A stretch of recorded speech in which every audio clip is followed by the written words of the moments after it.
This is Patrick Baker, and you're listening to the Hometown Real Estate Broadcast Network. Welcome inside the Hometown Real Estate Broadcast Network. Andrew Banstra, joined by Austin Rooney, as we take you into yet another night of Blue Crabs baseball. Austin, as you probably remember, from 2019 was our broadcast partner. He rejoins the booth here for this week. Now, Austin, let's get the ugly over with right out of the gates. Last night was one to forget for Southern Maryland.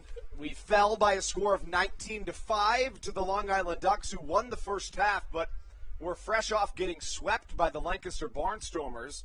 In the meanwhile, this is a Southern Maryland team that was on a 6-game win streak. It couldn't go forever, and it came to a screeching halt.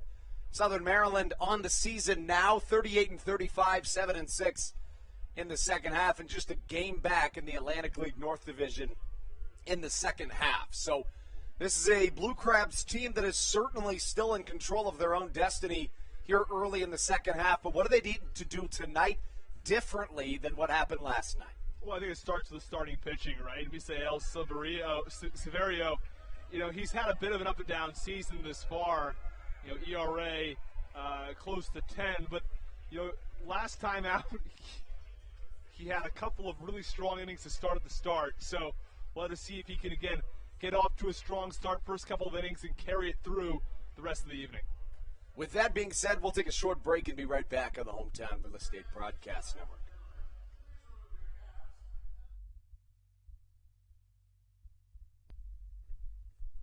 Hey Blue Crabs fans, make sure to visit the All-American Steakhouse and Sports Theater at 35 St. Patrick's Drive, right here in Waldorf, for some great food with great friends. Their steaks are fresh, hand-cut, in-house daily, as well as many other fresh seafood, chicken, and beef options. They offer outdoor and indoor dining, available each and every day, along with the same great menu to go if you would like. Please visit them online at www.theallamericansteakhouse.com. That's www.theallamericansteakhouse.com. You can also visit them on Facebook or Instagram. They have daily specials that you just can't pass up. Thank you, Blue Crabs fans. Hey, Blue Crabs fans. Make sure to visit the All-American Steakhouse and Sports Theater at 35 St. Patrick's Drive, right here in Waldorf, for some great food with great friends. Their steaks are fresh, hand-cut, in-house daily, as well as many other fresh seafood, chicken, and beef options. They offer outdoor and indoor dining, available each and every day, along with the same great menu to go if you would like. Please visit them online at www.theallamericansteakhouse.com. That's www.theallamericansteakhouse.com. You can also visit them on Facebook or Instagram. They have daily specials that you just can't pass up. Thank you, Blue Crabs fans. Hey, Blue Crabs fans. Make sure to visit the All-American Steakhouse and Sports Theater at 35 St. Patrick's Drive, right here in Waldorf, for some great food with great friends. Their steaks are fresh, hand-cut, in-house daily, as well as many other fresh seafood, chicken, and beef options. They offer outdoor and indoor dining, available each and every day, along with the same great menu to go if you would like. Please visit them online at www.theallamericansteakhouse.com. That's www.theallamericansteakhouse.com. You can also visit them on Facebook or This is Patrick Baker, and you're listening to the Hometown Real Estate Network. So we welcome you back inside the Hometown Real Estate Broadcast Network, looking for a different result this evening than we saw last night. You mentioned it, Misael Severio on the mound for the Blue Crabs. He faces off against a Long Island Ducks team that has already secured their playoff fate. They are headed to the playoffs postseason after winning the first half of this Atlantic League North Division in the first half. The Ducks lineup reads as follows. It's the shortstop, Vladimir Frias, leading off. Batting second, the second baseman, Steve Lombardozzi. Batting third in left field, L.J. Mazzilli. In the cleanup spot, the designated hitter, Chris Shaw. Batting fifth, the first baseman, Nick Pittari. Batting sixth, the center fielder, Ramon Flores. Batting seventh, the catcher, Sal Giardina. Batting eighth, the third baseman, Ty Kelly. And batting ninth, the right fielder, Johnny Turbo. On the mound, the left-hander, number 23, Darren Downs. He'll face off against Misael Severio. The starting lineup for your Blue Crabs reads as follows. Leading off, the center fielder, Matt Hibbert. Batting second, the shortstop, Michael Baca. Batting third, the left fielder, Cesar Trejo. In the cleanup spot, the right fielder, David Harris. Batting fifth, the second baseman, Alex Crosby. Batting sixth, the third baseman, Josh McAdams. Batting seventh, Joe DeLuca, the first baseman. Batting eighth, the catcher, Bronson Butcher. And batting ninth, the designated hitter, Jake Marshall. A very different lineup than we've seen to this point in the year for this Southern Maryland team.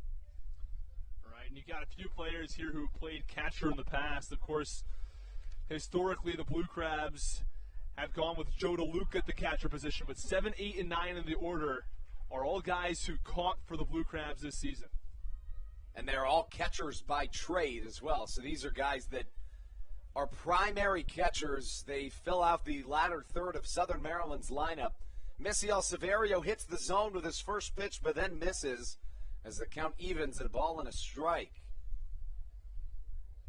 Severio on the season, the left-hander, in his second start with the Blue Crabs, began the season in the Atlantic League with the West Virginia Power. With the Power, he went 0-3 with a 10.59 ERA, allowing 27 hits in 17 innings. He was then traded to the American Association, where with the Milwaukee Milkmen, he went 2-2 with a 5.79 ERA. In his one and only start here in Southern Maryland, he allowed a couple of runs, make that 3 over the course of 4 innings. Austin, Misael Severio has a very interesting dilemma when it comes to the mound. Almost always in the Atlantic League, if somebody struggles, they're going to do so by walking a ton of batters. And we know that. We've seen it, and it's generally just what happens. Severio is the outlier in that he's had struggles, but it's in the hits department that he really, really struggles. The walk number is higher than you'd like them, but the hits are where you really, really see them going way up. Yeah, it's been a bit of a struggle in both categories, really.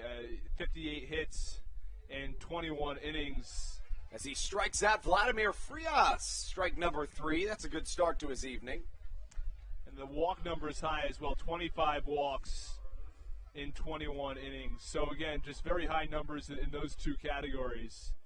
But, yeah, you make a good point. I think that he's someone who has the capacity to have some solid control, but it just hasn't quite been there this season. Yeah, right. I mean, that's exactly what I was going for, in that this is a guy that he's going to hit the zone a ton, and he's basically going to be challenging you all night, which, to be perfectly frank, is something that you're kind of okay with if you're a hitter. Right, exactly. If you're seeing pitches to hit, that's exactly what you're looking for. So, not a problem at all. That's what you're looking for as a hitter. Pitches to hit down the plate. This season, he's pitched 21 innings in the Atlantic League. While in the Atlantic League, he's walked just 5 batters over the course of 21 innings.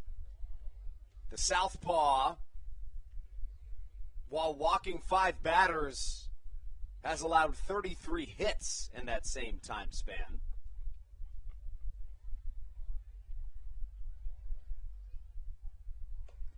Severio gets a curveball across. So, Austin, I believe there may have been a typo in the statistics. That's a real possibility. But the numbers are 5 walks and 21 innings pitched.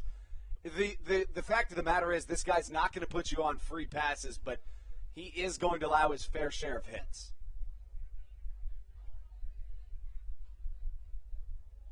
The whip for Misiel Severio, 1.81 on the season in the Atlantic League.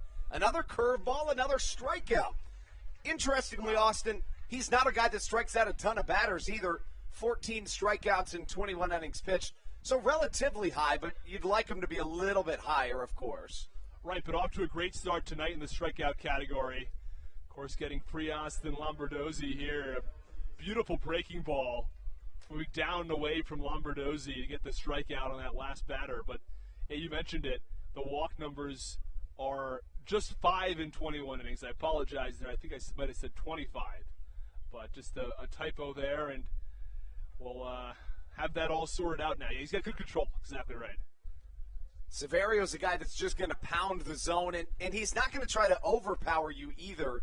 In the first inning up to this point, his fastest pitch in terms of velocity was 86.5 miles an hour. So he's certainly not going to blow you away, but he's got really good off-speed pitches that he goes to early and often. It's clearly his strategy. Right, and he's a guy who's played in affiliated ball. He played as high as AA with the Seattle Mariners. So, he's someone who's been in MLB systems, and he knows how to advance in the systems as well. A long shot fly ball from L.J. Mazzilli. It gets way out of play, but well struck from the right-handed hitter. Mazzilli wears number 13 on the back of his gray Ducks jersey.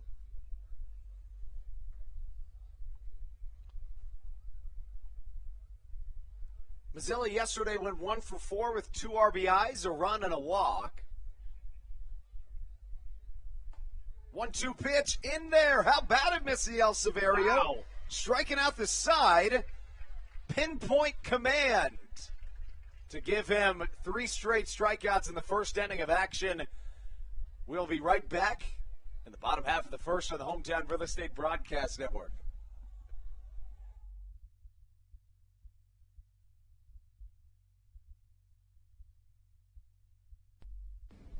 This is Sam Burton, and you're listening to the Hometown Real Estate Broadcast Network. Chick-fil-A of Charles County has been a proud supporter of the Southern Maryland Blue Crabs since their inception in 2008. For years, they have sponsored the Southern Maryland Blue Crabs, America's prisoners of war and missing in action. In between the second inning of each game, there is a moment of silence brought to you by Chick-fil-A. The Southern Maryland Blue Crabs appreciate and respect not only Chick-fil-A, but all of those that have served our great country. The seat that they sponsor was made possible by Chick-fil-A of Charles County. Thank you so much, and visit any of your Charles County Chick-fil-A locations today. The Charles County Department of Health encourages you to get the COVID-19 vaccination today. You can get it all over Southern Maryland or no matter where you are across the United States. Vaccinations are offered right here at Regency Furniture Stadium with no appointment needed. Charles County Department of Health and the Southern Maryland Blue Crabs urge you to take one for the team and get the vaccine.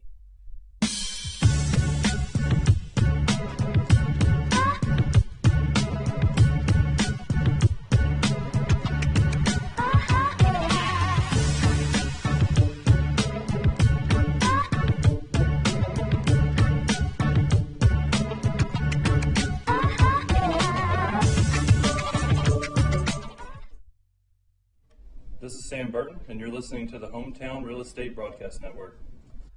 Chick-fil-A of Charles County has been a proud supporter of the Southern Maryland Blue Crabs since their inception in 2008.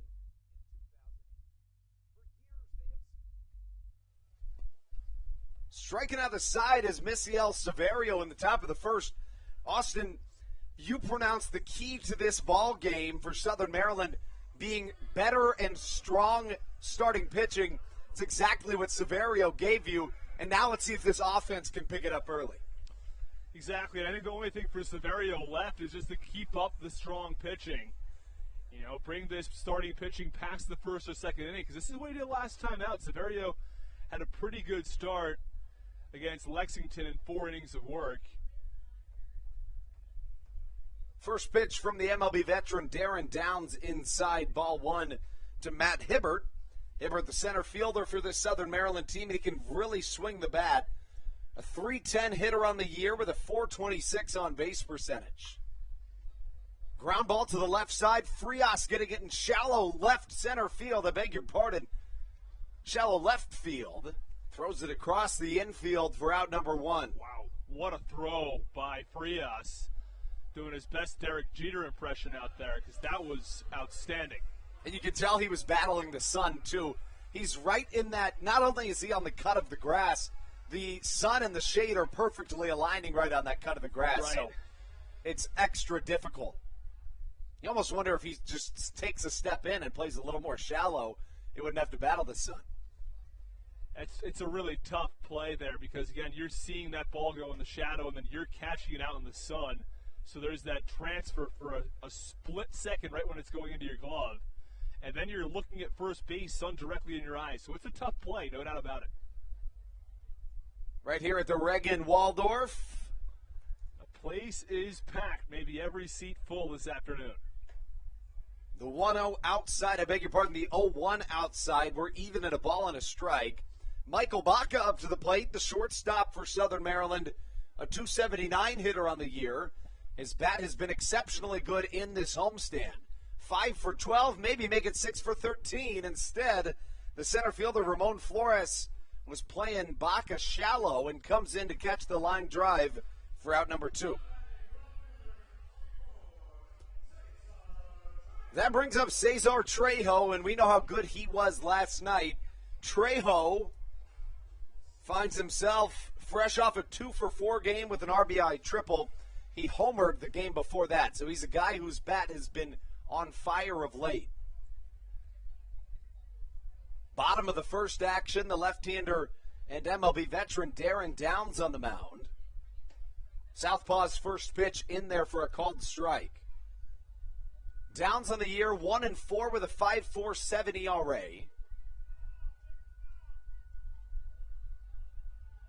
It's a very loud, high-pitched noise. I'm not sure if you hear it, but they're stopping play for it temporarily.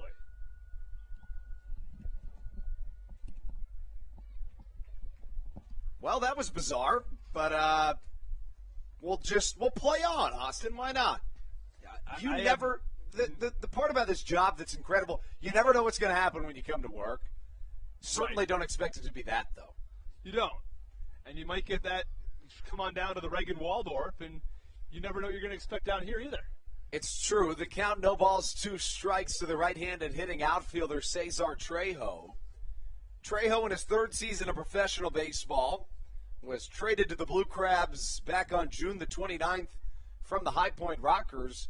He was traded with an OPS over 950, having stole 10 bases already on the season. A big curveball swung on and missed by Trejo, and either side's on the mound setting down their opponents in order to get us through an inning of action. When we come back, it's Misiel Severio back on the mound to face off against the heart of this Long Island order right here on the Hometown Real Estate Broadcast Network. This is Carlos Diaz, and you are listening to the Hometown Real Estate Broadcast Network. Good. American Radiology is the clear choice for all of your medical imaging needs. With locations in Charles and Calvert counties, they offer a full range of imaging services. Some of their latest innovations included 3D mammography and wide-open MRIs for our claustrophobic patients. For your convenience, they even offer extended weekday hours and Saturdays. For more information or to schedule an appointment, visit their website at AmericanRadiology.com.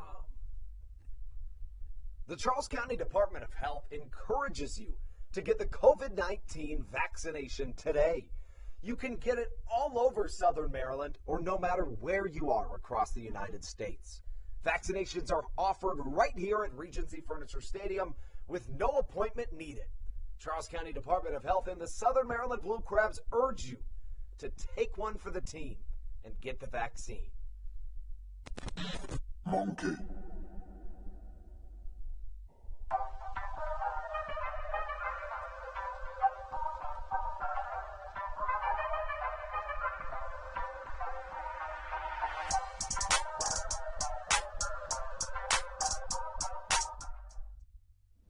This is Dario Pisano, and you're listening to the Hometown Real Estate Broadcast Network. We take you into the top half of the second inning here in Southern Maryland, led off by the designated hitter, number 22, Chris Shaw. Shaw, an MLB veteran that has recently been added to this Long Island batting order. In his first season with the Ducks, his first season in the Atlantic League as well. 0 for 4 last night, 2 runs scored with 2 walks, however. A left-on-left matchup starts us off in the second inning. Misiel Severio will forfeit his streak of consecutive strikeouts for a high fly to left field. Cesar Trejo. I mean, while that looks like it was a mistake, I think that was actually an exceptionally good play from Trejo battling the sun. Yeah, we talked about it a little earlier when shortstop Vladimir Frias was right on the edge of the infield-outfield lip, and you saw the sun cut right there. Out in left field, it is very, very bright. The sun is setting, so it's right in the left fielder Cesar Trejo's eyes, and he battled that thing for probably 40 feet as he ranged over toward the left field line. To be perfectly honest with you, once you lose those baseballs in the sun, it's almost impossible to catch back up. Right. So the fact that he did mid-sprint, I mean, and he can move. He's the leader in stolen bases on this team, so he's got good speed. That was a remarkably impressive play. It really was. The pitch from Misiel Severio in there to even the count at a ball and a strike. I mean, I initially thought that ball was going to drop. It was a bit of a long run for Trejo as well. Had to range over to the line and then also in toward the dirt. Severio's on his game this evening, Austin. That curveball is looking virtually unhittable. He's putting it right where it needs to be, and it appears to just be slipping right under the batters. To this point, it has looked like the pitch he'll go to all night. The 1-2 struck well to the right side. Yeah, again, I talked about it in the open here. It's critical that Severio does not only have a strong first inning and then, maybe second inning, but that he can extend this late into the outing. The first 4 batters he's faced into the 5th here, he's been terrific. But can he keep this up? That's the question. A lot of bullpen action and a 19-5 loss from Southern Maryland yesterday, but how about it? Strikeout number 4 through 5 batters. Misael Severio picks up his 4th K against Nick Batari. Now comes the 6th batter in this Ducks lineup. It's Ramon Flores. He's an MLB veteran as well. Hasn't really bothered the left-hander Severio to this point. He's already retired a pair of MLB veterans in Chris Shaw and Steve Lombardozzi. Fastball misses inside, 1-0 the count.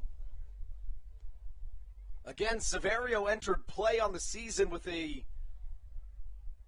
0-3 record and a 9.86 ERA in the Atlantic League this season. That's combined between West Virginia and here in Southern Maryland. The 1-1 on its way. Another off-speed pitch that finds its way just balancing on that outside corner. Severio likes what he sees from his backstop, Bronson Butcher. The pitch fouled to the left side, out of play. And Severio's working quick this evening as well, Austin. He is. He's someone who does not take a long time between pitches. He goes up there, he picks his target, and he throws. And that's what you appreciate as a fielder. It keeps you engaged, keeps you in the game. And somebody call Sherwin Williams because Misael Severio is painting the corners this evening. Strikeout number 5 through 2 innings for the left-hander brings us into the bottom half of the second. We'll be right back on the Hometown We'll Real have to Estate. address that analogy when we get back. Did you like that? I'm going to give it a C+. I think I'd give myself a solid B as we take you into the bottom half on the Hometown Real Estate Broadcast Network.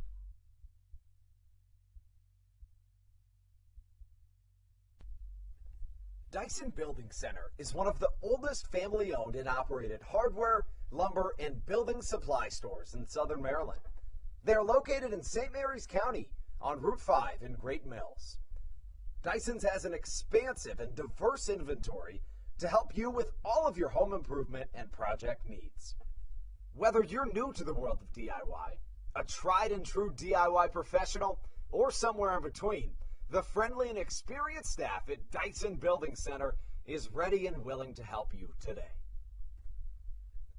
In February of 2020, Regency Furniture Stadium and the Southern Maryland Blue Crabs were given what we view as an honor, being named the 4th mass vaccination site in the state of Maryland. Here's a message from Regency Furniture about the honor that it has been and still is to be one of Maryland's mass vaccination sites, getting our community back to safety.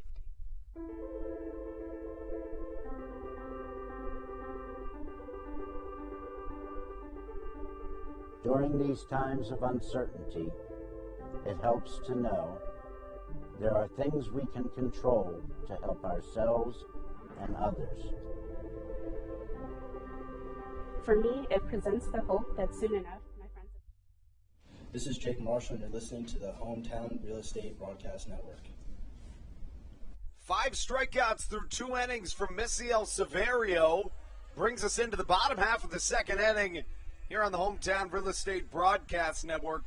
It'll be David Harris, Alex Crosby, and Joe DeLuca, I beg your pardon, and Josh McAdams.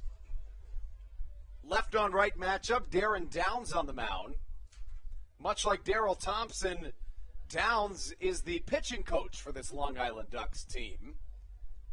Did play at the MLB level.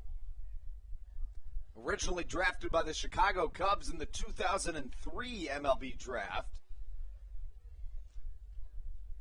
And Harris, of course, second on the team in home runs with 10. He's got some pop in his bat. Harris is a guy that throughout his career has not only shown tons of power, but also can hit for average with the best of them. Has hit over 330 in each of his last 2 seasons, both of those in the Frontier League. A check down to first, he did not go. The average not quite as high this season at 262. Still respectable.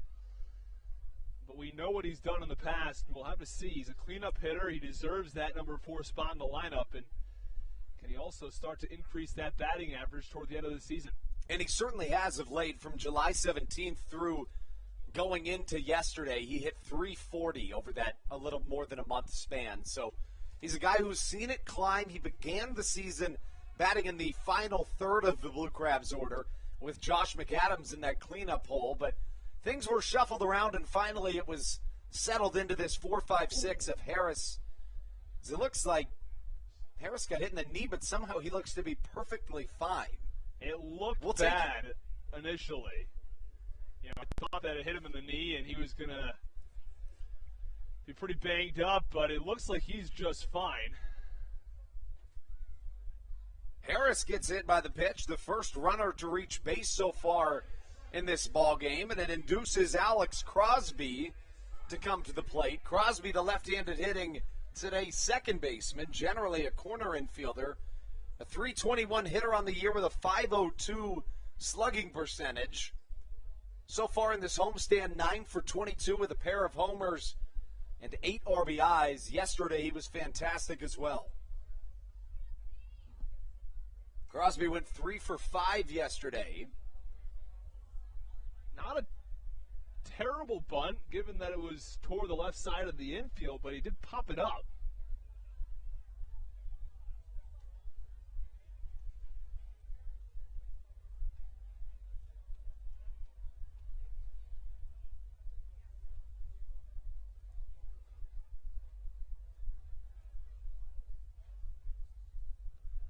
I think this is something that's been criticized of left-handed hitters for a long time.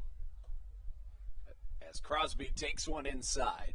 And that's that a lot of times there'll be players shifted way over to the right side. There'll be one infielder on the left side. And they say, give one guy the entire left side of the infield. You can't hit a ground ball over that way or bunt.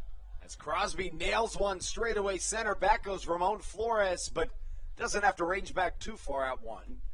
Yeah, well hit ball that time from Crosby. That ball, hit probably 350 feet. But back to the last point, trying to get bunts down, trying to get ground balls down that third base line. It could be a double even if you hit it down the third base line where the third baseman normally stands. So it's a dilemma, and I think it's something that a lot of left-handed hitters have opted not to work with because it's the long ball, the walk, or the strikeout is all teams are looking for right now. Yeah, it's so interesting of a phenomenon that you literally give them a plethora of options to the opposite field, but they say, no, I'm going to take my chances with the three outcome.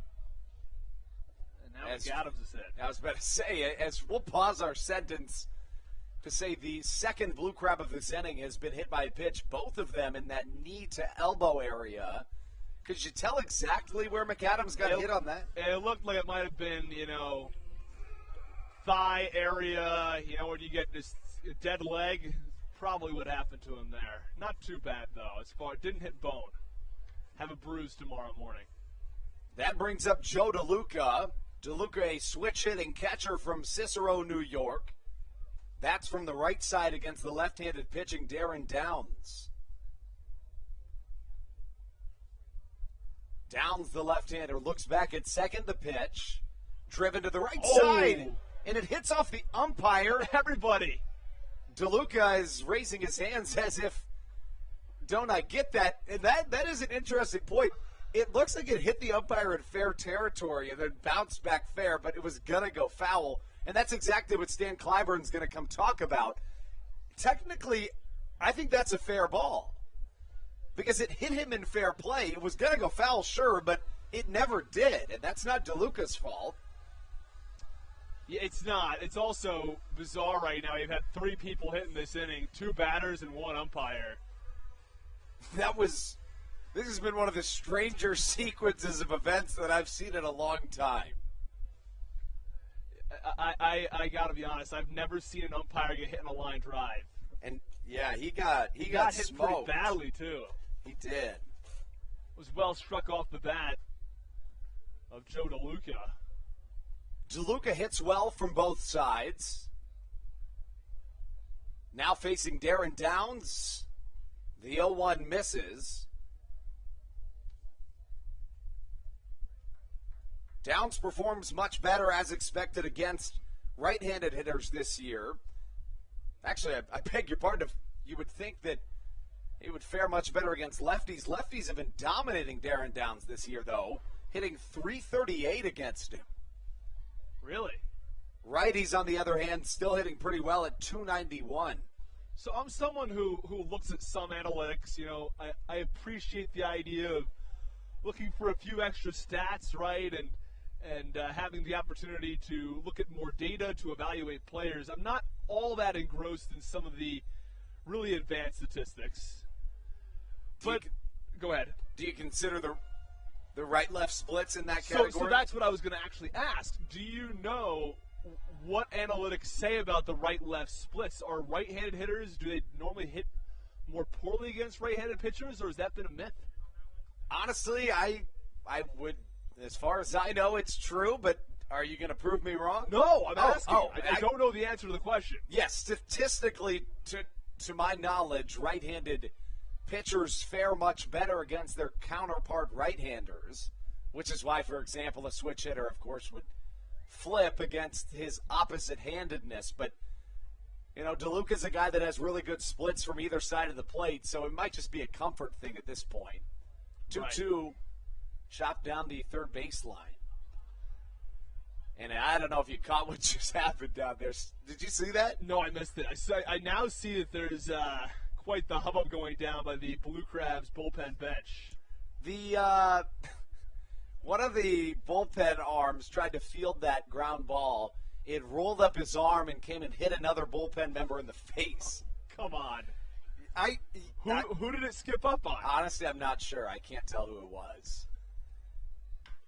Smack down the left field line. Now a bullpen member gets hit in the face. We've seen 4 people hit in this inning. I'm glad no one got hit by that line drive because that was well struck.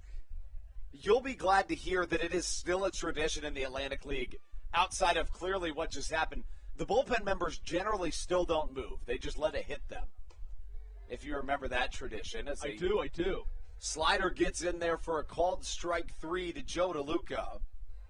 It's a long and hard-fought at bat. It ends up being the first strikeout of the inning and the second for Darren Downs here today. So, I think I told you about this 2 years ago. The quality at bat average, have you heard about this? Yeah.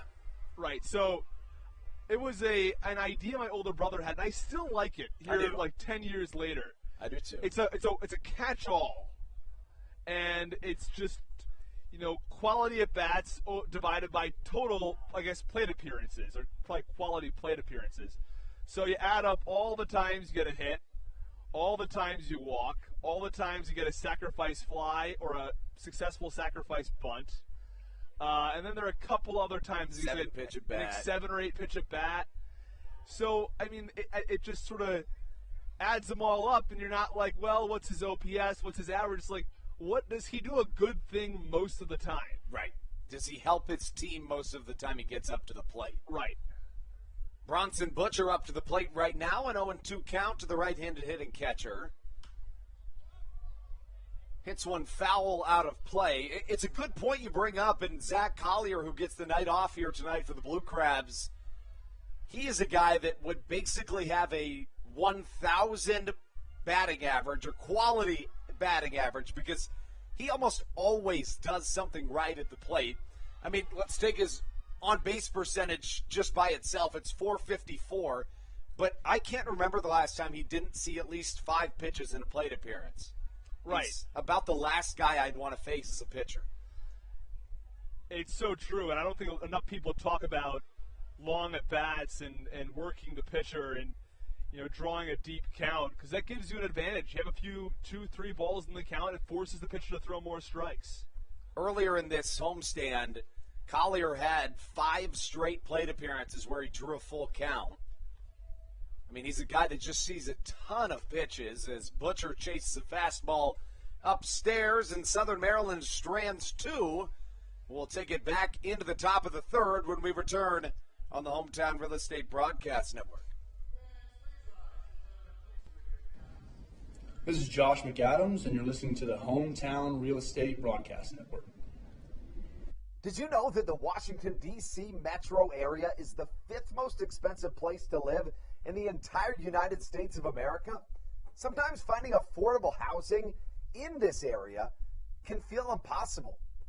If you're struggling to find affordable housing, look no further than the Villages of St. Charles by Ross Properties. You can visit them online at villagesatstcharles.com for more information today.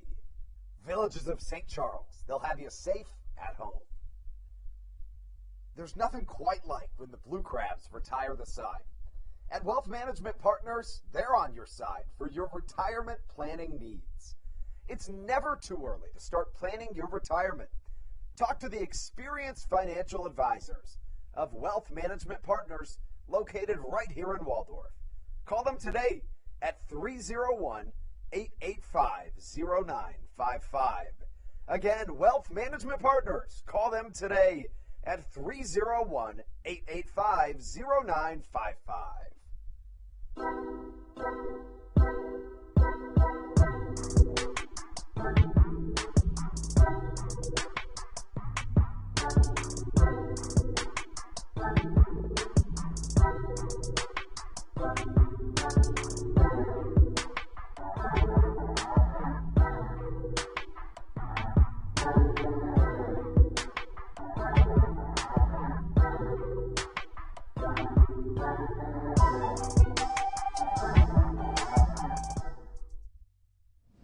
This is Kent Blackstone, and you're listening to the Hometown Real Estate Broadcast Network.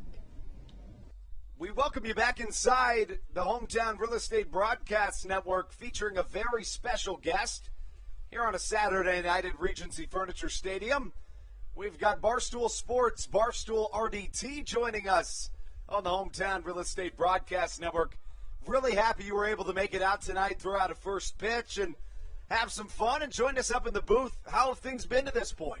Yeah, I mean, there's not much better than a Saturday night with baseball going on. So it's been awesome. This is my first time out here. The ballpark is amazing. It blew away every expectation I had. And again, I mean, I'm just happy to be in a baseball field. Well, we appreciate that very much. And I guess the first question would be, how is the beer bat? I heard you got your hands on one. Is it everything that it was cracked up to be? So I have the beer bat. I have not filled said bat got with it. beer. Got it. Yeah, I wanted to wait. You know, I didn't want to come up here that's slurring my fair. words and all that stuff. So that's fair. Sal Giardina hits one to the right side as David Harris catches down the right field line. 7, 8, 9 due up for the Long Island Ducks here in the third inning. Messiel Severio has been dominant to this point. 5 strikeouts through his first 2 innings as Giardina flies out. But, you know, those beer bats, we were talking about it before the game. I mean, I kind of expected them to be just a small mug that represented a baseball bat. Mm-hmm. It's so much more than that. They're incredible. It's basically a full-on wiffle ball bat. Yeah, I'm gonna take it. And I'm gonna do some batting practice when I get home. And I legitimately believe that it'll be perfectly fine afterwards. I mean, yeah, and again, I can just fill it up to the top with some nice icy cold stuff, and yeah, maybe a water or two as well. You can fill it up with anything. That's the beauty of it, and you can play baseball with it, do the whole 9. I mean, honestly, if you put a cap on top of it, you could almost just call it a corked bat. I may bring it to softball tomorrow. We'll see not a bad idea. We'll see if it passes inspection tomorrow. But so, you know, we talk about all of the incredible stuff that you do for Barstool Sports, covering things like the beer bat, but more importantly, covering the Baltimore Orioles. What have you been up to lately? What are some of the things that they've been having you fill your time with? Well, just been trying to watch them get a win. I think it's been 16 straight games in the L column. We're hoping that they can pull out a win soon. And I mean, you know, we're paying attention to the minor league guys right now. We're paying attention to the Adley Rutschmans down in Norfolk, Grayson Rodriguez and Bowie, and you know, we're getting excited for the future because outside of a John Means no-hitter and a Cedric Mullins and a Trey Mancini, there really is not that much to root for. And again, with the Orioles connection, that's why I'm kind of pumped that I'm here on the night that Lou Ford and Steve Lombardozzi, both absolute Orioles legends, are in the ballpark too. So, you know, we talk about that Orioles farm system as we talk about the 7th strikeout, make that the 6th strikeout of the night, and it comes against an MLB veteran, Ty Kelly.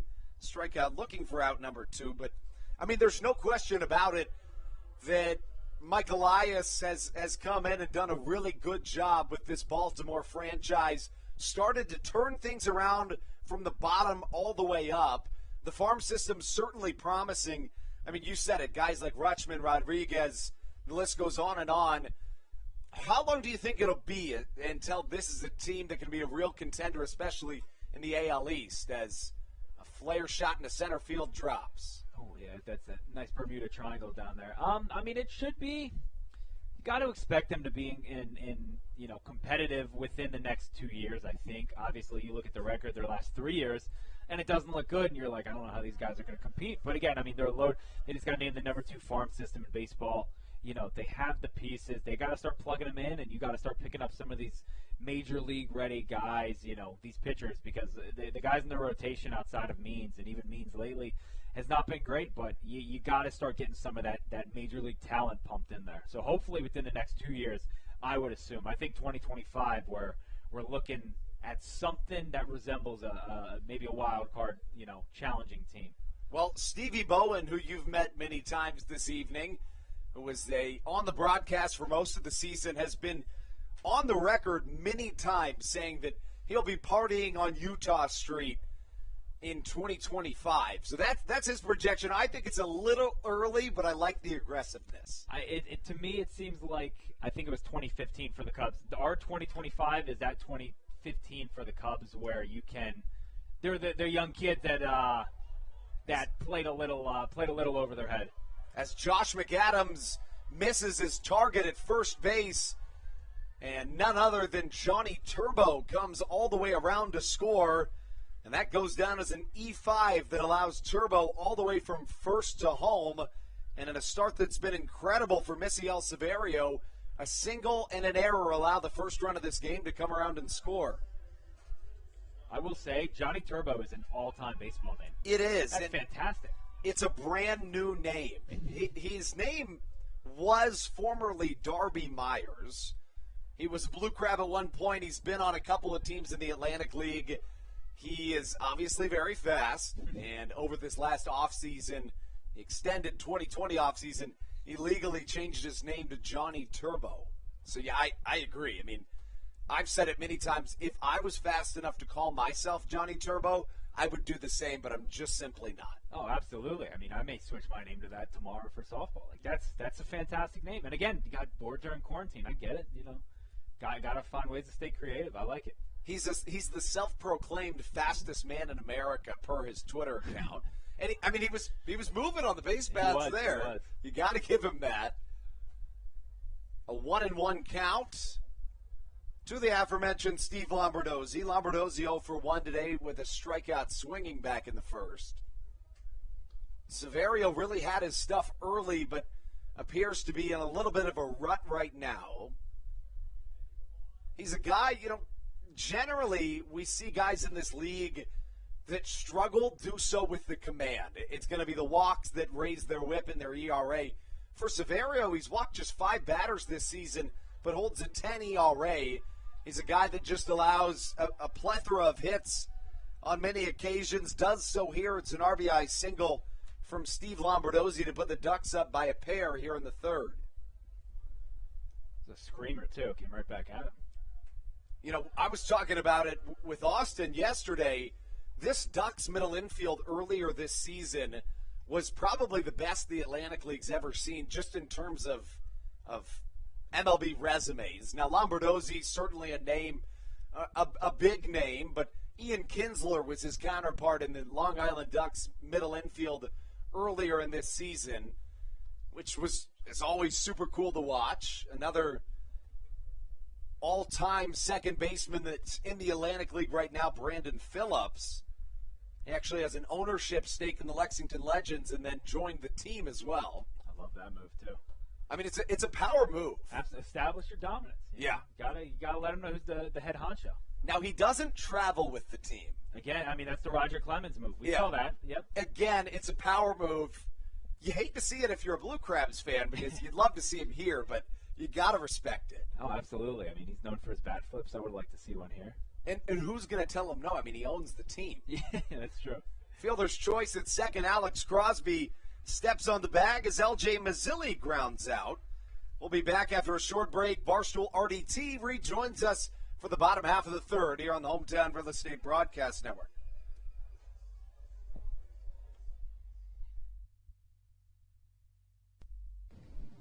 This is Josh McAdams, and you're listening to the Hometown Real Estate Broadcast Network. Did you know that the Washington, D.C. metro area is the 5th most expensive place to live in the entire United States of America? Sometimes finding affordable housing in this area can feel impossible. If you're struggling to find affordable housing, look no further than the Villages of St. Charles by Ross Properties.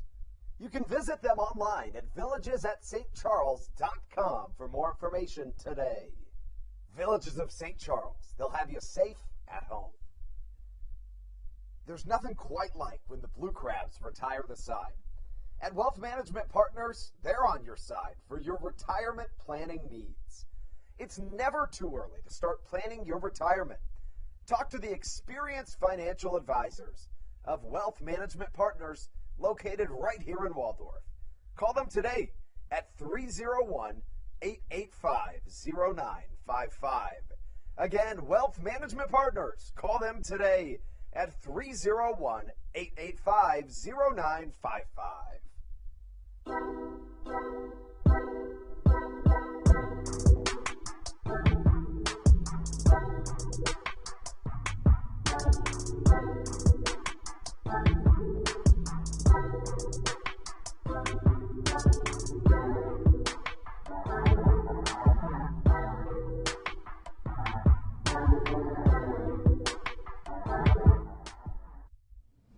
This is Kent Blackstone, and you're listening to the Hometown Real Estate Broadcast Network. Jake Marshall up to the plate as we take you into the bottom half of the third inning. It's a Blue Crabs lineup that is dramatically different than we've seen it at any point this season.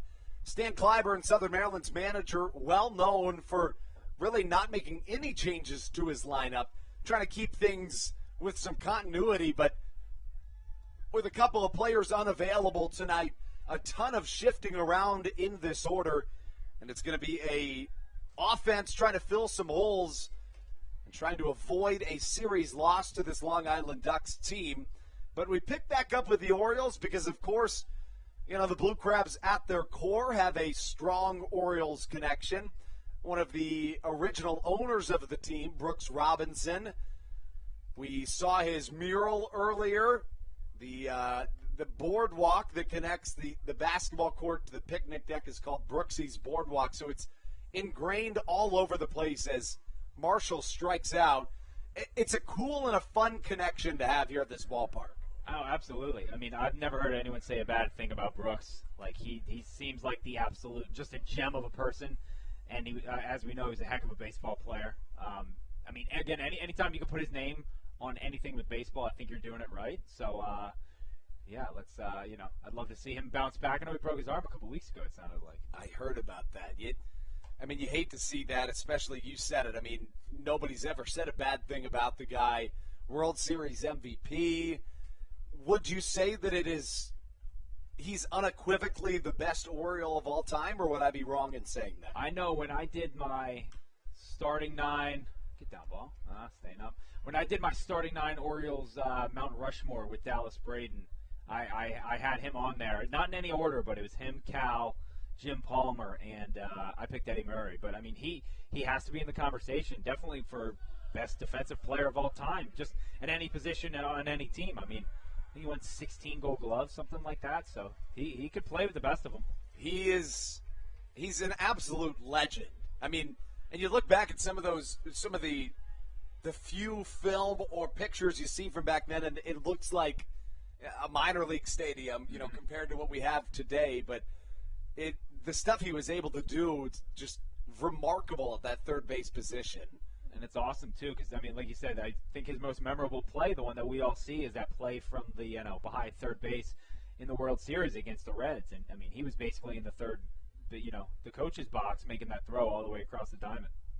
It's almost like if you just took Nolan Arenado, made him a little better, and just put him all the way back in the 70s. Pretty much. And, like, you take some of the bat away, you know, he didn't have all that much power, but guy could hit, you know, like I said, I think he won an MVP. So he's, again, an absolute legend, not just a Baltimore legend, he's a baseball legend.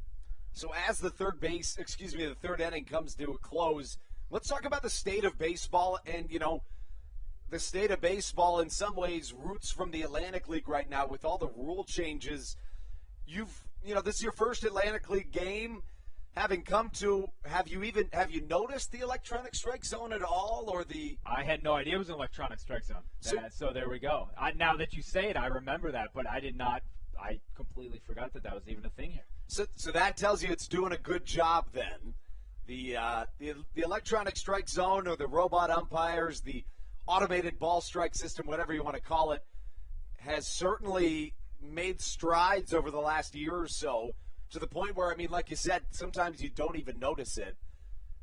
Oftentimes, you know, if there's a call right on the borderline, you'll see fans heckle the umpires, and it's a lose-lose situation for them. Yeah, because, again, they're just getting the call passed down to them. They're not making it, but, you know, people just want to yell at somebody. The way that it works, they have an iPhone in their pocket, and then they have an AirPod in, which is kind of a sick flex, to be honest with you. And it just says ball or strike to them, and they have to go by that. Interesting. Again, I like that. I mean, as long as it's working right and it's calibrated, I think it can, you know, I think it can do balls and strikes just fine. The interesting thing is that, as they're going to check if he went, no, he didn't. Baca stays alive. The interesting thing is that this TrackMan system, which operates as the robot umpire, the infrastructure is already at every MLB ballpark and every MILB ballpark across the board. So they already have TrackMan to track all of their metrics and their every statistic you could ever think of in terms of advanced metrics. So theoretically, given probably a week's notice, every MLB club could implement that electronic strike zone just like that. Yeah, I mean, that would be interesting. Again, I'm sure they could do it in some games and people wouldn't even notice, you know? You could kind of test it out that way. Obviously, they wouldn't do that. Well, Rob Manfred, who knows? But, That's true. That is true. Yeah, I mean, that would definitely be interesting. I like that, though, because, again, like you said, they're already set up. They got all their stats and RPMs and spin rate and everything down there already. You might as well just, all you got to do is plug in a couple more things and you can get going. Charge an iPod, an AirPod, and you'll be good. As you know, we mentioned, as Baca hits one through the left side, that could be two, but he strolls around first with a single. Have you at all noticed as well the mound moving back? I mean, that's a tough question because it's almost, unless it's one of those things, unless you mention it, you don't notice it. But have you seen anything different?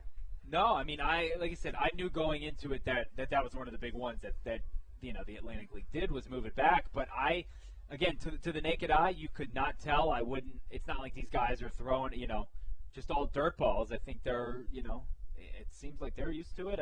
And again, I would not have known anything is different. Can't see anything physical on the mound.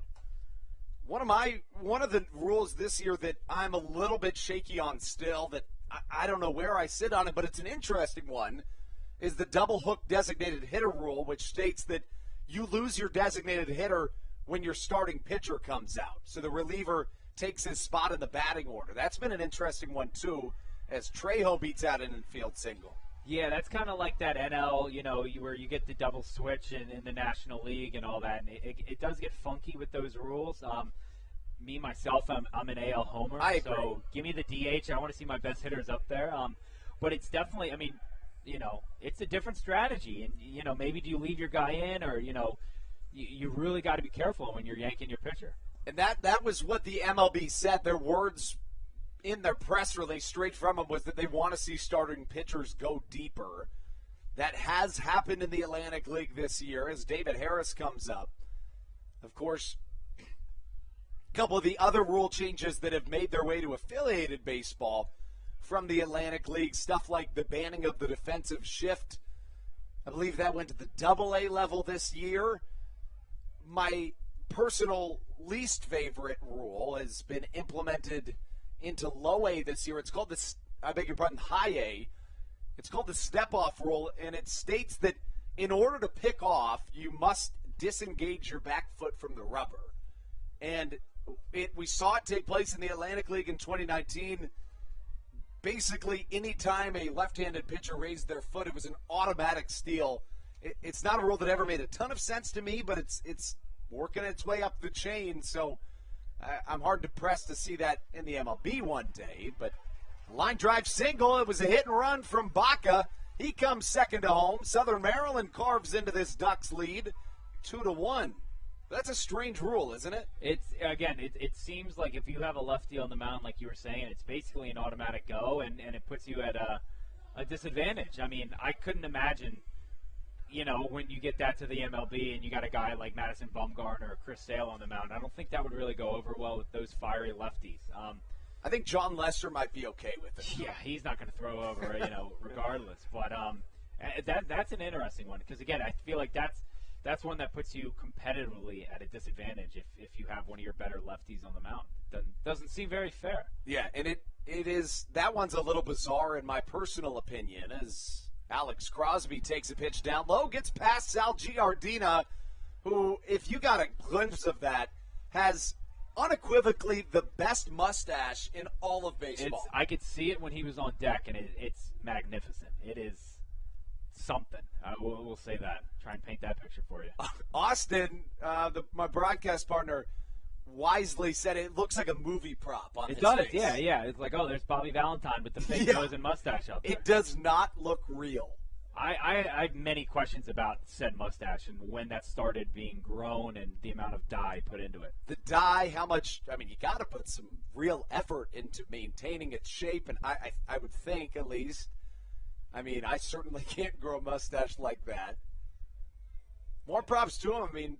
Rock it out for a season. Why not? I was going to say props to him. That can't be easy. No. I certainly couldn't do it as Alex Crosby comes to the plate. 2 games removed from a 3-game home run streak is Alex Crosby. An MLB veteran, Darren Downs, on the mound, who struggles, interestingly, against left-handed hitters.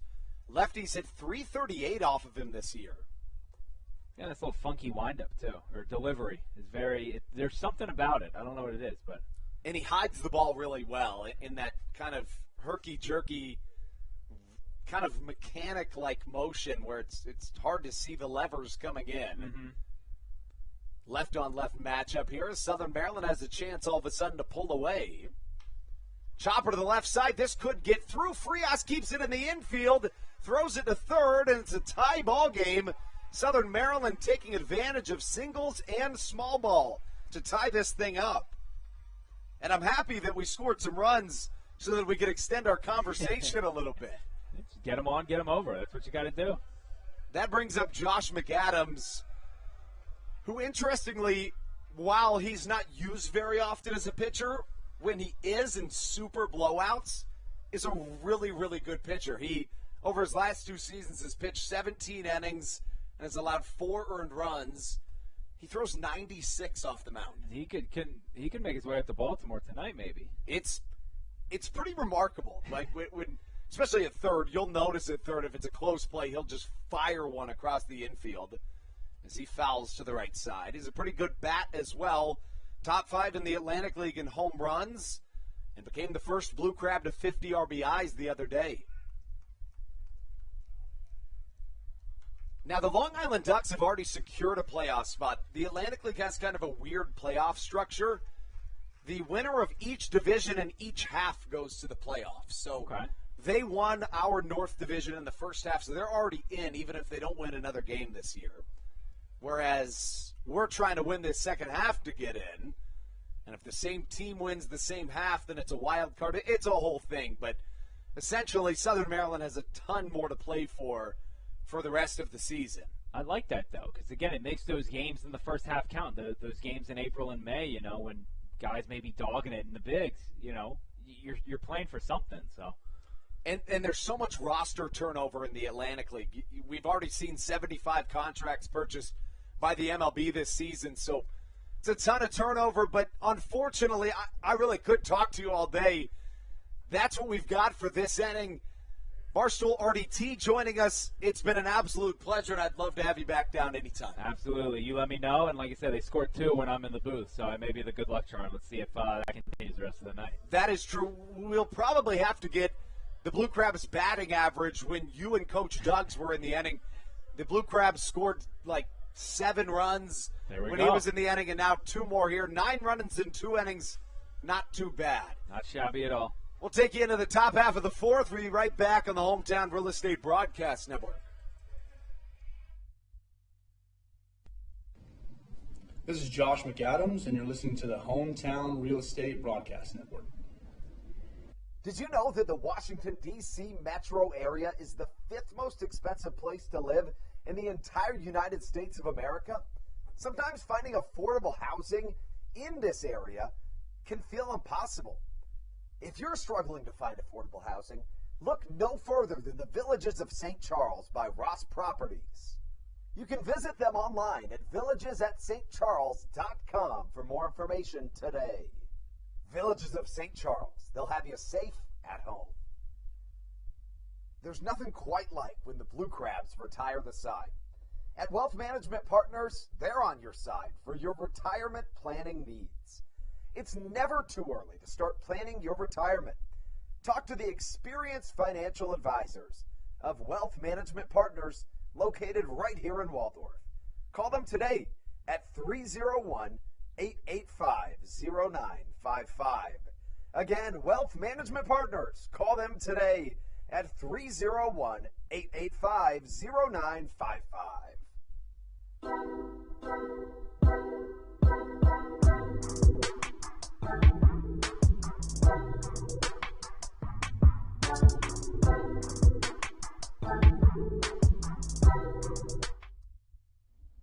This is Kent Blackstone, and you're listening to the Hometown Real Estate Broadcast Network. The reins have been passed as we take you into the top half of the 4th. Hand things over to Austin Rooney for the middle innings on play-by-play. Thank you, Andrew. As Severio deals the first pitch of the top of the 4th, misses away to the left-handed hitter, Chris Shaw. 2-2 here in the top of the 4th. 1-0 swung on, a high fly ball, right field, shallow. Harris coming in, and he makes the catch. Alex Crosby, second baseman, ranged way out there in the right, but Harris ended up making the grab for the first out. And Crosby making his first start this season at anywhere other than first or third. In fact, he's only started a couple of times at third, mostly a first baseman, so still kind of getting used to that middle infield spot. Even mixing up that second base spot. We saw Ruby Silva there earlier, Kent Blackstone traditionally in that spot as well. So they got a lot of options there at second and mixing and matching depending on who's available. First pitch swung on and fouled back to Nick Batari. Batari playing first base today. Right-handed hitter struck out back in the second. Remember, Severio had an outstanding first and second inning. Struck out the side in the first, added 2 more Ks in the second. So the 1-0 is swung on and shot right back to the mound. Nicely fielded by Severio, who tosses to first for the second out. That was, Austin, it looked like, the way he caught that, it looked like he knew it was coming to him. Right. No, he didn't even move. It was right to the glove. He was like, oh, yeah, I knew that was coming to me. Exactly. You love to see it. The big fella out there on the mound, and he's having a really strong start today. 3 2/3 innings of work, has not allowed an earned run. A pair of unearned runs came back in the thirds. The first pitch misses upstairs to Ramon Flores. And this is a Blue Crabs team that has been tremendous defensively of late. Of course, you saw the unearned runs earlier, but last time Severio was on the mound, Southern Maryland had their center fielder, Zach Collier, rob a home run for him. Pitch, line drive, and fielded on a hop by Baca. Throw across the diamond in time to get Ramon Flores. Another quick 1-2-3 inning in the top of the 4th. It's his third of the evening thus far. We'll go to the bottom of the 4th next.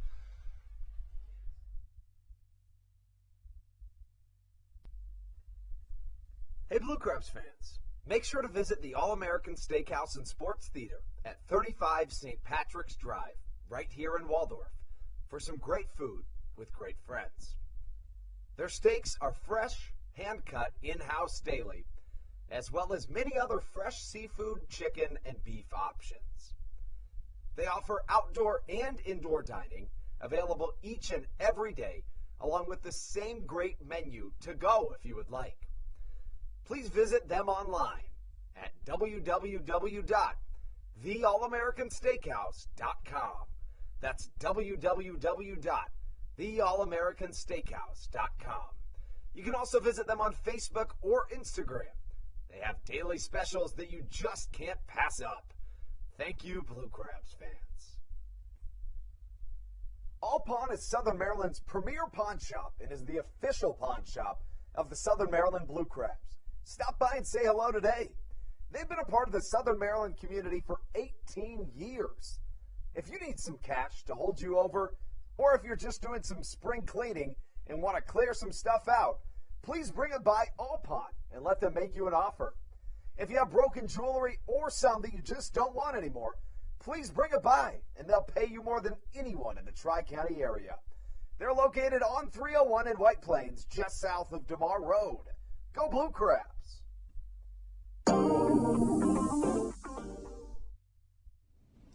This is Patrick Baker, and you're listening to the Hometown Real Estate Broadcast Network. Austin Rooney, Andrew Banstra, glad to have you back on the Hometown Real Estate Broadcast Network. 7, 8, and 9. Catcher, catcher, catcher. Normally, but tonight it's first baseman, catcher, DH. We'll get you all that and more in a moment. In the bottom of the fourth inning, the Ducks and Blue Crabs traded a pair of runs in the third. And here comes Joe DeLuca playing at first base tonight. He's been the catcher all year for the Blue Crabs, but tonight it's Bronson Butcher doing the duty, and he stands on deck. First pitch swinging, popped up, shallow right center. Steve Lombardozzi back onto the outfield grass, and he makes the grab for the first out. So quick one up and one down from Darren Downs. Downs so far has been pretty good, Andrew. Allowed a pair of runs in the third, but had a strong first, and he's worked out of trouble every other inning. Yeah, you said it. You look back at that third inning in which he allowed 4 consecutive singles. That's the only stretch in this game that he struggled, outside of the hit by pitch in the second. But really, this is a guy that has found some really good grooves to this point in the game. He has. First pitch, fastball in the outer half for a strike on Bronson Butcher. 0-1 offering. A little low, and the count runs to 1 ball and 1 strike. On the season, Butcher hitting just 182. He's only had 20 at-bats this year. Marshall is hitting 250. He's the 9 hitter, but he has only had 20 at-bats as well. As the 1-1 pitch swung on and missed, count 1-2. Butcher getting his first start in a couple of weeks in terms of a home start. You got to look back to August 15th, and then before that, all the way back to July 22nd. 1-2 pitch swung on and slowly rolled down the third base line, count 1-2.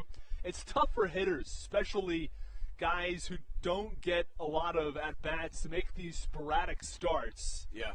You might get batting practice every day. Sometimes you got a pinch hitting spot, but when you go up there once every 10, 15, 20 days and get an opportunity, it's tough to make the most of it. That's just the thing, is that, you're not really in a position to find yourself in a groove offensively.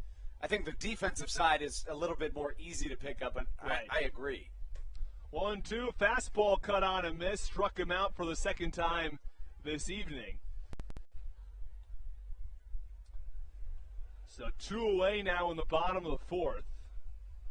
As Jake Marshall, he doesn't have to worry about the defensive side. He only has 20 at-bats as well. He's designated hitting tonight.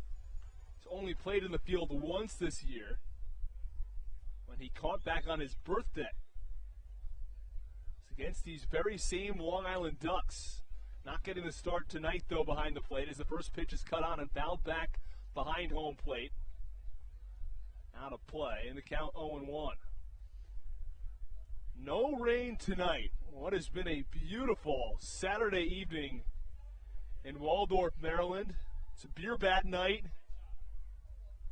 As the 0-1 pitch swung on, ground ball at the middle, a base hit. Jake Marshall's aboard with 2 away in the 4th. And that's what Jake Marshall's generally going to give you from an offensive perspective. He's going to be a guy that's going to get something through the infield on the ground, but hard hit. Yeah, that was a well-hit ground ball right back up the middle and split Lombardozzi and Frias. So he's aboard with 2 away in the bottom of the 4th. The 5th Blue Crabs hit. You mentioned 4 in a row. It was Baca, Trejo, Harris, and Crosby. RBIs going to Harris and Crosby. Not all of them were all that hard hit. Trejo, just the ground ball to the left side of the infield. Trejo's got such good speed. He does. Especially for, he's not a small guy by any means. He's got some height to him for sure. Trejo stands at 6'2", 210 pounds, but has the most stolen bases on this team. Right. First pitch missed away to the leadoff hitter, Hibbert. Count 1-0. 1-0 offering is cut on and tapped behind home plate. So the count even at a ball and a strike. To have a 3-hitter who, as you mentioned, has 8 homers, OPS near 900, and that kind of speed, it's just unheard of. A lot of times your 3-hitter right over at first base, but a mobile left fielder.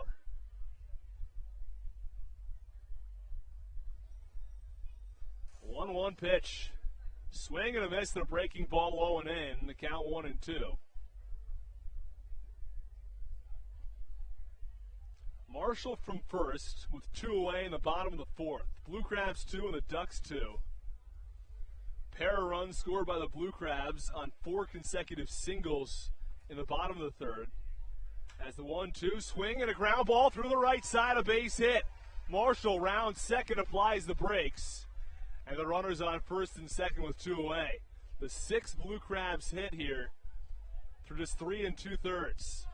All of them, Darren Downs. All of them have been singles, and all of them in the last 2 innings. Waiting for that big one here in Southern Maryland. Problem with that being that your 2 biggest bats, in terms of all around what they can bring you in, Zach Collier and Ruby Silva have the night off. Right. And Ruby Silva's been outstanding since he arrived back in Southern Maryland. Was here in 2019. We got to see his arm all the time out in right field. Just pegging runners. As the first pitch to the 2-hitter, Michael Baca is in the dirt. Nicely blocked by Giardina, the man with the mustache, and the count 1-0. But going back to how the Ducks scored their 2 runs, both went down as unearned. It was an error by McAdams that allowed the 9-hitter, so-called Johnny Turbo, to come around and score as the 1-0 is cut on and dribbled foul down the third base side. Vladimir Frias was the one who reached on the area, got all the way to third base, and then came around to score on a Lombardozzi single. Darren Downs played in parts of 3 seasons at the MLB level. Across 3 seasons, making 92 appearances, all of them in a relief role. Right, and now he's starting, so a bit of a shift here. It is, and I think you generally see that. Yeah, look at Dustin Knight, it's the exact opposite. Right, and the same thing for, there are a couple other guys who have also made that similar transition. As the 1-1 is swung on and tapped down the third baseline. Scooped up by Ty Kelly, who steps on third for the final out. The Blue Crabs strand 2 at the end of 4. It's 2-2 on the Hometown Real Estate Broadcast Network.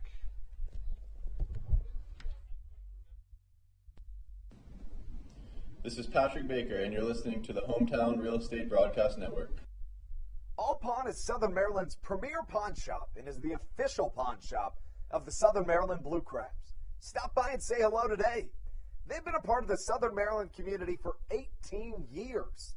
If you need some cash to hold you over, or if you're just doing some spring cleaning and want to clear some stuff out, please bring it by All Pawn and let them make you an offer. If you have broken jewelry or some that you just don't want anymore, please bring it by and they'll pay you more than anyone in the Tri-County area. They're located on 301 in White Plains, just south of DeMar Road. Go Blue Crabs!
This is Patrick Baker, and you're listening to the Hometown Real Estate Broadcast Network. Top of the fifth inning, 2-2 between the Ducks and the Blue Crabs. Misael Severio back out for his fifth inning of work. He's been terrific thus far. Allowed just 2 hits and 2 unearned runs. First pitch to Sal Giardina, away for a ball as the 7, 8, and 9 hitters come to the plate. It's Giardina followed by Ty Kelly and Johnny Turbo. The 1-0 offering from Severio, a really nice curveball in the inner half for a strike. He's had that curveball working all night, Andrew. He really has. I mean, it's been evident since the first pitch he's thrown this evening that he's going to go to that early and often. The 1-1 pitch swung on, and a one-hopper over to second, fielded by Crosby to throw to first in time for the out. It's a new position for Crosby. We talked about this earlier in the game. Crosby's played first base almost every night, and now the transition over to second. Not a throw he's had to make all that much, but makes it look easy that time. He does. I mean, that was my first thought when it was headed that way, but he made it look like it was natural. Right, he had a range over towards second base, fielding on the backhand before throwing across the body. First pitch to Ty Kelly is a fastball upstairs for ball 1. This 2-2 game. First 2 innings for both pitchers were really solid, no runs scored. Both teams scored a pair in the third as the 1-0 pitch is swung on and lined out to left center field for a base hit. Hibbert cuts it off. The throw to second base, not in time, and Ty Kelly has a one-out double. Kelly's bat has been really good throughout this homestand, or I should say for this road trip for the Long Island Ducks. Kelly's a guy with MLB experience as recently as 2018, and he's fresh out of the Olympics. So a guy with an experienced and really good bat.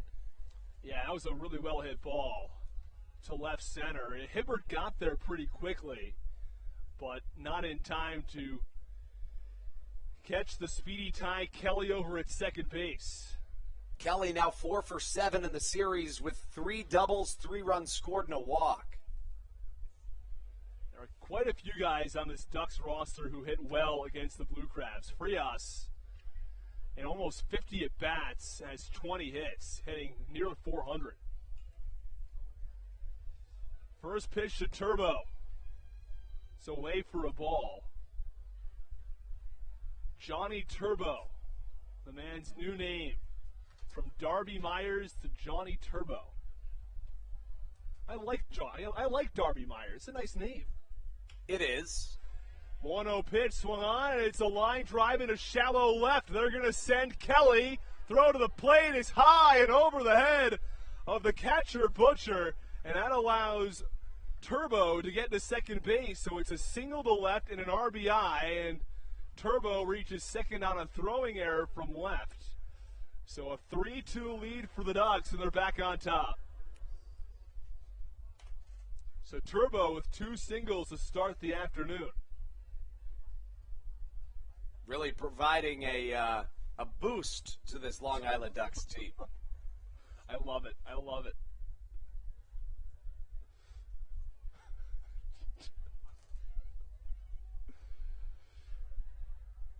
always there with an outstanding remark. That's what I'm here for. The star of this broadcast crew, Bandstar, Bandstra. However you want to say it, I guess. Right. You've had letters that have come. That is true. That addressed you as Bandstar. This is true. Misael Severio really working into his first struggle to this point of the evening. Of course, back in that third inning, we saw 2 unearned runs. Right. So now an earned run here in the 5th. The double followed by a single. And now there's going to be a visit to the mound. Bronson Butcher, the catcher, going to have a discussion with him. The shortstop, Michael Baca, also coming in for this conversation. You know, it's interesting when Severio is pitching well and when he's in a groove, he goes very fast to the plate. But anytime he sees any resistance, he tends to not only slow down, but maybe take 4 or 5 seconds back behind the mound, which is natural, but also a little bit surprising. It is. It's true. I think that, he's a pitcher who sort of works depending on his situation, right? As you were mentioning, works very quickly when he's moving, when he's grooving, but when things start to slow down, he's had some struggles. He also slows his delivery. Goes with an off-speed pitch that time. First pitch strike on Vladimir Frias. The count 0-1. And Frias has been at the center of a lot of tension between this Southern Maryland team with the Long Island Ducks. They had a benches clearing situation last time the Ducks were here in Southern Maryland. 0-1 pitch cut on. It's a slow chopper to short. Throw to first from Baca's in time, and they're 2 away. And Baca makes the hard plays look easy every single day of the week. He's a really good glove with a good arm over there at short for Southern Maryland. Turbo advances to third. So runner on third with 2 away in the top of the 5th. You mentioned it, also a leader. It's not so frequent that you'll see one of the members of the infield come in for those pitcher meetings. Why do you usually see maybe a shortstop come in with the catcher and pitcher for that discussion? I think personally in that situation in particular that it was because they were talking about maybe a pickoff move or some signs that the runner could have been picking off from second base. But at the same time, you're right, he is a leader, plays with a chip on his shoulder, a really good guy to have on this Southern Maryland team. First pitch, ball to Steve Lombardozzi. The runner on third base and 2 outs. 3-2 Ducks.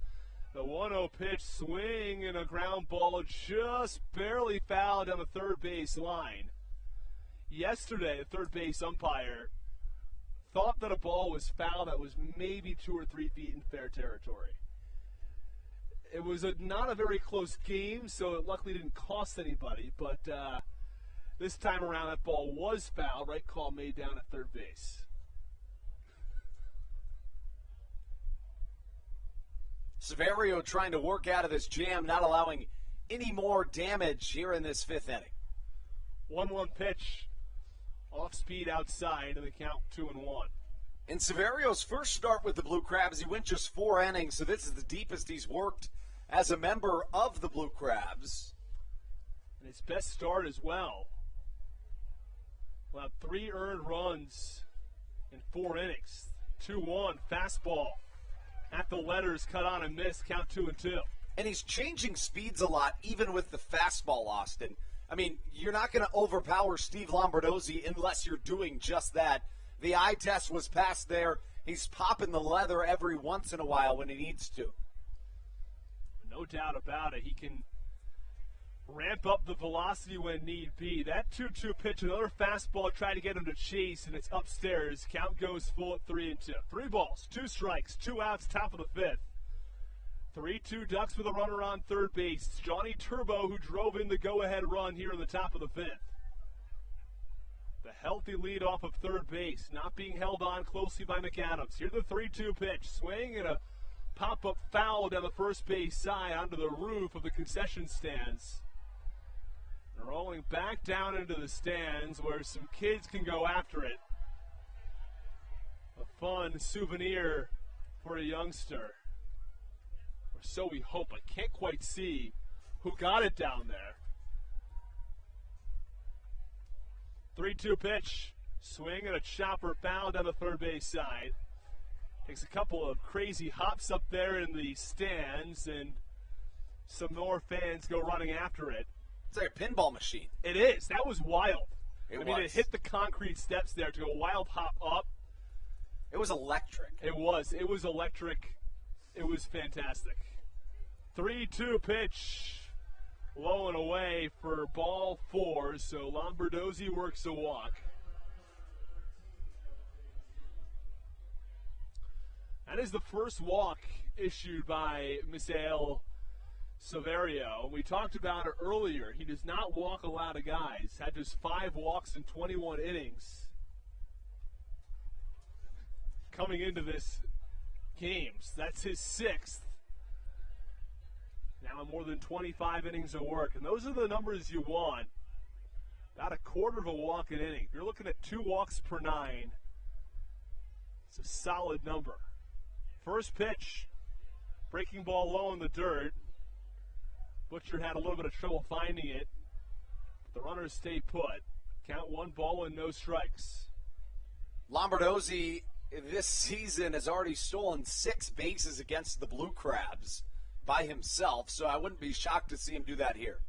Right, with 2 outs, try to get another runner in scoring position. You also don't want to end an inning with a runner on third base. He goes here, 1-0 pitch high, throw down to second, not in time. Crosby thought he had him. He was 3 steps back to the Blue Crabs dugout, but the call safe at second base. Right on cue, Lombardozzi steals second. There are runners on second and third with 2 outs. And that was a close one. Crustacean Nation letting the umpires hear it. And honestly, Austin, you can't really argue with the umpires with the balls and strikes these days, so you got to let them hear it in these situations. I will tell you, I don't think the umpires missed the call these last 2 days behind home plate. He's got a really tough. It's true. It's tough behind there to miss a call nowadays. It's almost like a robotic work ethic. Almost like it, right? 2-0 pitch is fouled back, count 2-1.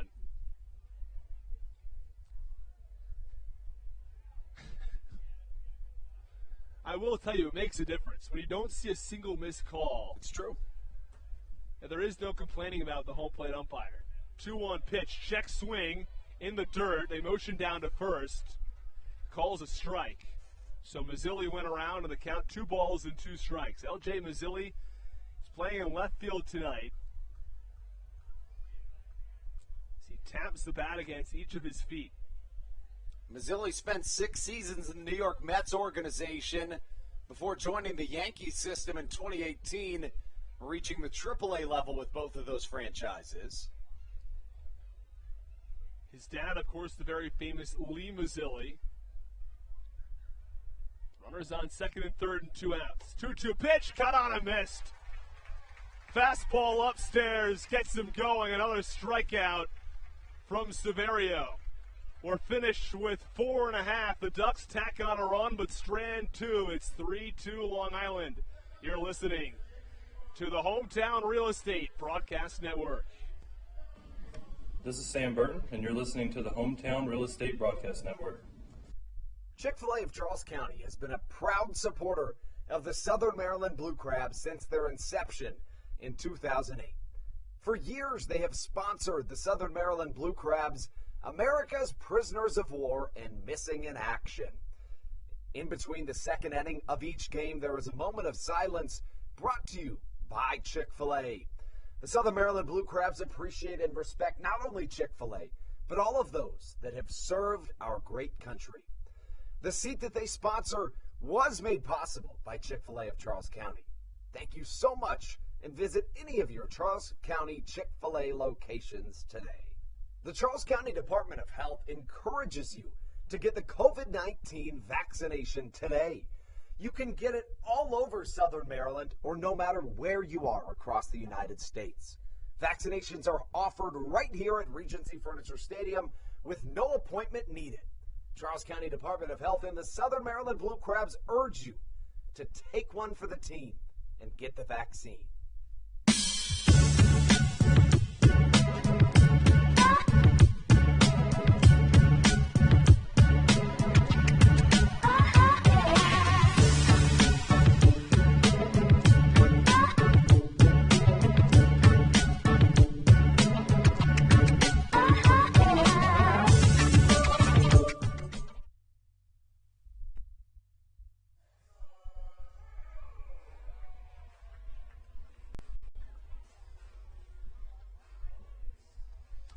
bottom of the 5th inning, be Trejo, Harris, and Crosby coming to the plate for the Blue Crabs. They trail 3-2.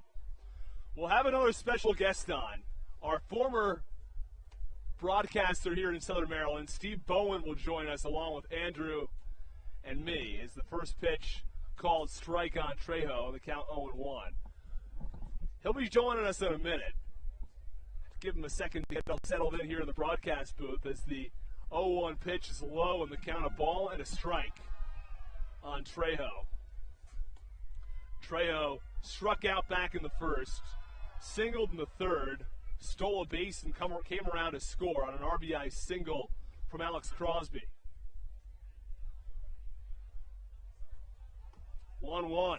That's upstairs in the count, 2 balls and 1 strike. And now here he is, the man, the myth, the legend himself. It's Steve Bowen. Hey, Steve, how you doing, Austin? I'm doing well. Now, Steve, this is the first time I've ever done a broadcast with you. Got to know you yesterday for the first time as a 3-1 pitch.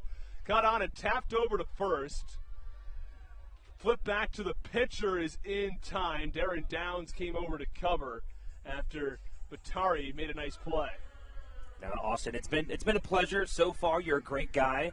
Got to spend a little bit of time with you yesterday, get to know you, get to pick your brain a little bit about how different Andrew might have been in 2019 compared to 2021 now. I almost forgot what year it was, of course, but fantastic guy. I don't even want to know any part of that conversation, but what I will say is that it is really special for me to be able to share this inning with both of you guys. It's a really cool experience. Oh, it's an absolute blast. As the first pitch is fouled away by David Harris to spend time with 2 other broadcasters here with the Blue Crabs organization. And how often do you have to do that? Rare. It's so rare. It's I would awesome. argue this is probably the first time it's ever happened. Probably right. The first Atlantic League, or at least Blue Crabs, maybe Atlantic League 3-man broadcast? Possible. I mean, we'll have to look that up somewhere, but we might be breaking a record here. We might be. It's the 0-1 cut on and miss. Go ahead, Andrew. Making history. So, Andrew, is it like watching your 2 kids just kind of grow up? 0-2 lifted out to deep center field. Back to the track, to the wall. It's off the wall. As Harris strolls into second with a 1-out double. Here in the bottom of the 5th, Ducks still lead this one 3-2, but Darius just combined his first and last name. David Harris has be a himself cool nickname. a 1-out double. He does. I like it a lot. Darius, there's Darren Downs. You know, I actually heard some people have been calling him Darius. I think that might catch on. I like it. We'll have to see what he thinks about it. Maybe after tonight's game or maybe before tomorrow we'll have a chance to catch up with him. Does he just want to go by Darius from here on out in the broadcast? We don't know. Yeah, we got to figure that one out post-game. Right. It would make our lives easier. If we had an extra headset down by the dugout, they have that in some MLB broadcast. Maybe we get a hold of Stan or somebody, and we can see if that's a passable nickname. You know, in-game interviews, I think that's awesome. 1 out, and the first pitch is cut on and flied out to left field by Alex Crosby. Mazzilli there for the catch, and they're 2 away. You know, Austin, how does it feel to be back in the Bayonet press box here? Is it just like you remembered? It is just like I remembered. I don't think there's anything that has changed between 2 years ago and now, and that's a good thing, right? I mean, you don't want to change something that's perfect. I mean, I love the broadcast booth here. It's a perfect location, a great way to watch a game. But to answer your question from earlier, Steve, it is, in all seriousness, it is special for me to be here with both of you guys. I've gotten to know both of you real well over these last couple of summers, and it's almost like when your high school friends meet your college friends. Right. It's just a completely different and new friendship that blossoms from it. It's an awesome experience so far. And one of the guys who was here 2 years ago, Josh McAdams, takes ball 1, first pitch. Had a bit of a tough night thus far as the 1-0 is cut on and missed, count 1-1. Had an overthrow over at third base, which allowed Turbo to score, and then struck out in his lone plate appearance. That would be the one difference from 2019. is Johnny Turbo. Right. That's definitely a difference in these games. The 1-1 is fouled away, count 1 and 2. Adams leads the Blue Crabs with 14 homers. He was a powerful hitter then. He's got even more power now. And if you remember in 2019, he didn't begin as an everyday starter. Right. Much like Kent Blackstone kind of earned that role and has never given it up. Exactly. 1-2, low and in. Count 2 and 2. Now, about Kent Blackstone, remember, he's a Pecos League guy. He's a Pacific Association guy. And now he's an everyday guy with the Blue Crabs. Now, I'm going to mention something else here in one moment that I'm just seeing now. Get to it after the pitch. If we have to hang on and delay the break, we'll have to do that. 2-2 pitch, swung on, lifted high in the air, deep right center field, drifting back Turbo, and he makes the grab for the final out. Blue Crabs, strand 1, it's 3-2 Ducks, but let's hang on here for a second. I am just noticing the moon is in straightaway center field. Did you see this? It's beautiful. It is gorgeous. Unbelievable. It is just poking up on top of those trees. It's a bright orange. It is, and I had not seen this before. I mean, this is something wild. I mean, this is one of the coolest moons you'll see. I don't know if you can see it on the camera. We'll see if we can make some changes here. Let's see if I can do it very slowly here. There it is. It's a little tough to see, but it's right on the top of those trees there. Great. From It's our a view great here, sight. from our view, it's beautiful. We'll just have to take our word for it. That's probably right. It's probably right. So we'll fix the camera for you, make sure everything's all set for next inning. Either way, we're finished with 5. Ducks 3, Blue Crabs 2. You're listening to the Hometown Real Estate Broadcast Network.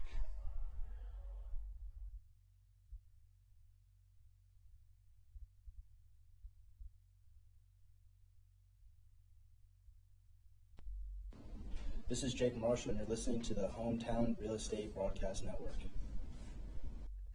Dyson Building Center is one of the oldest family-owned and operated hardware, lumber, and building supply stores in southern Maryland.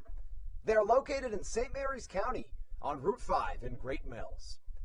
Dyson's has an expansive and diverse inventory to help you with all of your home improvement and project needs. Whether you're new to the world of DIY, a tried and true DIY professional, or somewhere in between, the friendly and experienced staff at Dyson Building Center is ready and willing to help you today.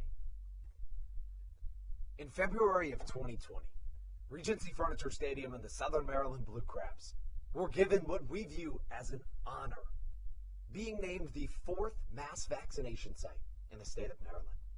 Here's a message from Regency Furniture about the honor that it has been and still is to be one of Maryland's mass vaccination sites, getting our community back to safety.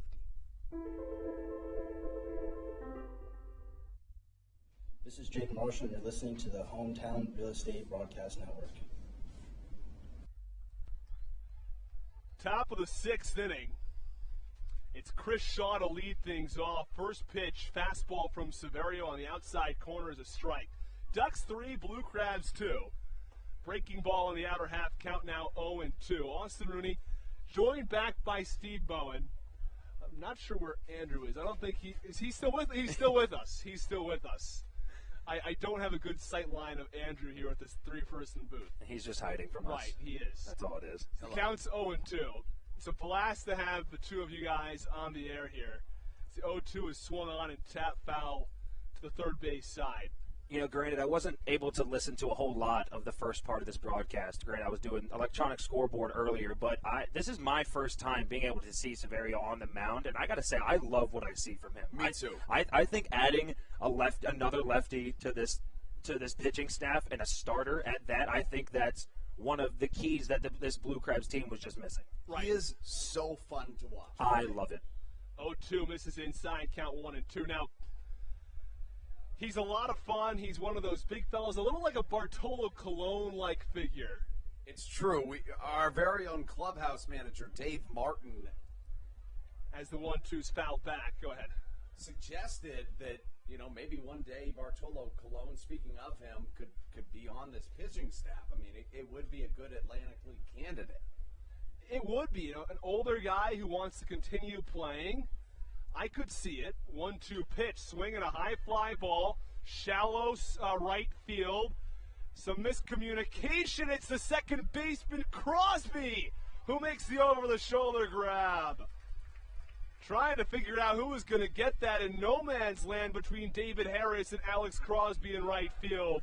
And it's a second baseman maybe 70 feet out there in the right field to make the grab. You know, I know you guys talked about this earlier, how Alex Crosby is starting at second base, and that's not a normal thing, but it's fantastic to see him to be able to go out there and, you know, cover that much range as a normal first baseman, maybe even third baseman. At times, you don't really see that type of stuff from him, but he's a plus defender, and I love watching him play. What a play out there, right? I'm not sure if David Harris makes that play without Crosby there as the first pitch upstairs to the 5-hitter, Nick Bottari. Bottari at first base tonight. As the 1-0. Breaking ball in the inner half for a strike. Count 1 ball and 1 strike. Base paths empty, top of the 6th. Ducks 3, Blue Crabs 2. We have a 3-man booth tonight. The band star himself is the 1-1s away. Count 2-1. It's Austin Rooney, Andrew Banstra, Steve Bowen. The 3 broadcasters, I should say, for the Blue Crabs for the last 3 years, since 2019. I'm back for the week. Steve's been here all year. Andrew's been here for 4 years. As the 2-1 pitch, breaking ball in there for a strike in the count 2-2. You know, you bring up the band star analogy. There was a time earlier this year when those that weren't familiar with said nickname said they spelled your name wrong. Right. No, it's a nickname. No, Two-twos away. It's the correct spelling. Right. If any of you are unaware, we have some appearances from time to time at schools, right? It's true. And the students will write us letters sometimes, specifically you. It's true. And one of the kids called you Band Star, and that is the nickname that we will go with from here on out. Is that right? 3-2 pitch is low. Check swing from Bottari. They motioned down to first. They say he didn't go, so he gets a walk. I mean, I think it's a fantastic nickname. I think so, too. I think it's great. More importantly, do you like it? Yeah, I don't mind it. Okay, you don't mind it. So we've talked about doing a draft here on the broadcast. Right, we did one last night with the rules. Yeah, and we're talking about nicknames. Okay. We talked about the potential of doing a draft of the coolest name changes that we could have, very much like Darby Myers to Johnny Turbo. I mean, I think that would be a worthy experiment. You said name changes that we could have, meaning like what would you change your name to? Okay. Meta World Peace, or you would want new ones? I think you're talking about looking for names that you think would fit us. If I was to change my name, how would this one sound? I think it sounds good. Oh. Okay. All right. First pitch fastball for a strike on left-handed hitter Ramon Flores. Runner on first, 1 out. 3-2 Ducks here in the top of the 6th. From the Reg in Waldorf. 0-1 pitch swung on and fouled off to the third base side. It's going to get onto the concourse level and hop out of the ballpark over the chain link fences. No one's going to get this one. Yet a swarm of children racing after it, disappointed when they get down there. I don't know if they're going to be able to get out those side gates. I don't think they can. I think they're done. Yeah. 0-2, swinging a ground ball through the right side for a base hit. They're going to hold Bottari at second. Ooh, a nice play by McAdams. Nearly caught him sleeping. But he's safe as McAdams caught the ball on a relay from right and snuck in behind him and nearly tagged out Flores. You know, Michael Baca, great defensive play there. Baca, I'm sorry. And that's Michael Baca in a nutshell, by the way. This is a guy that plays with so much intensity, such a chip on his shoulder. I guarantee you there's very few players in professional baseball that even attempt that play, but I think it's a good play to try to make. And it embodies who he is on the field. You know, if you weren't able to see it, obviously, from the vantage point that we have up here, it was a very close play too. It wasn't just him joking around trying to tag him out. That was a legitimate attempt, and it almost worked. It was. I thought he almost got him. He was definitely safe, but it was a bang play. First pitch strike on the 7-hitter Giardina.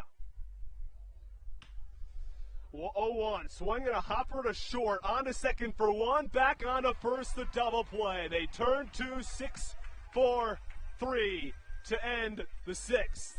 3-2 Ducks. They strand one. The end of 5.5, it's 3-2 Long Island. You're listening to the Hometown Real Estate Broadcast Network. Stick with us for the bottom of the sixth.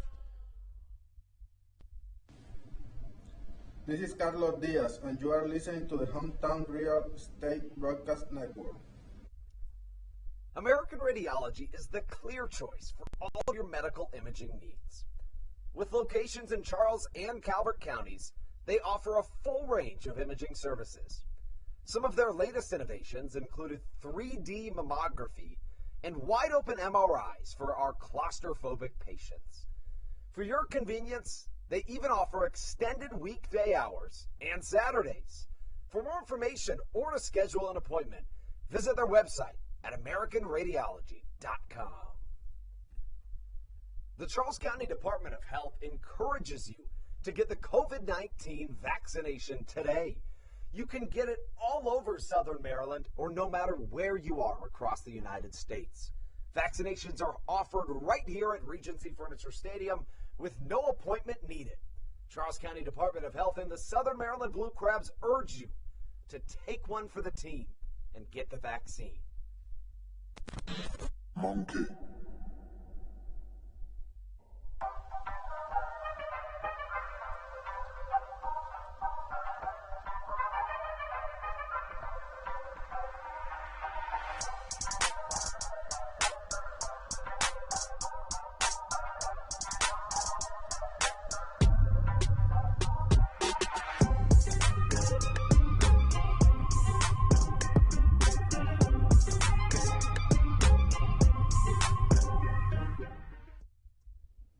This is Dario Pisano, and you're listening to the Hometown Real Estate Broadcast Network. Bottom of the sixth, 3-2 Ducks. And it is 7, 8, and 9 due up in the Blue Crabs order. We talked about this last time. These are three guys whose primary fielding position is catcher. DeLuca, followed by Butcher and Marshall. First pitch of the knees for a strike on DeLuca. Now, Marshall has a single today. Butcher 0 for 2. He struck out both times, and DeLuca's also 0 for 2. Yeah, this is one of those rare situations where you get to see all three of the catchers on this lineup kind of getting some playing time, see how they can all swing. So far, I mean, you like what you see. We know Joe DeLuca already is a plus hitter. Take, tonight out of the situation, 0 for 2 for him. But Bronson Butcher, kind of one of those guys that is a spot, role player. He comes in and just gets an at-bat here and there. Pitch swung on and lifted into center field, but right at Ramon Flores, who makes the grab for the first out. Going to see how they stack up against each other, too. Like, how does DeLuca do compared to Butcher and Marshall? Another thing about Butcher and Marshall, these are two guys who don't usually get all that many opportunities. So to see them tonight, a guy like Butcher and Marshall, back-to-back, it allows someone like Stan to see, okay, how are these guys doing in comparison to each other? Who maybe deserves another start down the road? First pitch, swinging from Butcher, grounded on the down to third, throw to first, and Ty Kelly's throw was in the dirt, but Torres couldn't handle it, so it looks like it'll be an E5.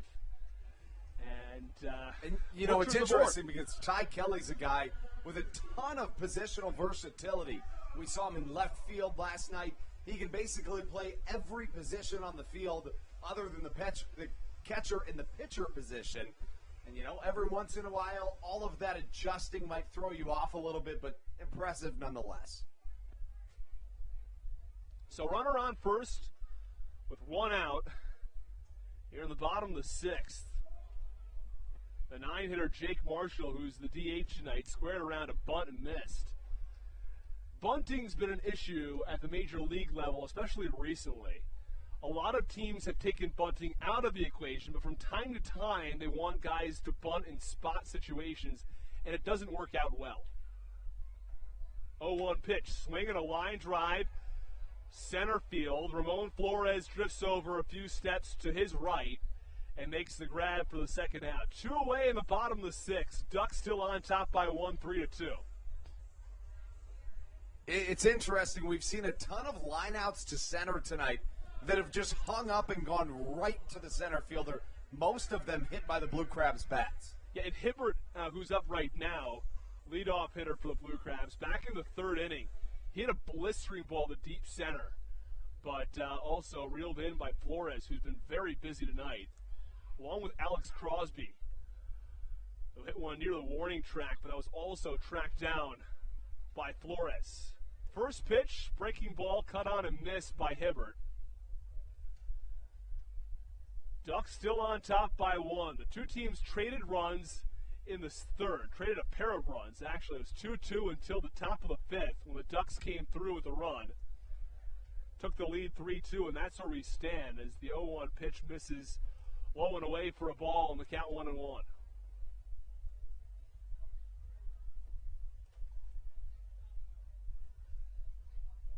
1-1 offering. Low and in the dirt. Count 2 balls and 1 strike as Bronson Butcher leads off of first base.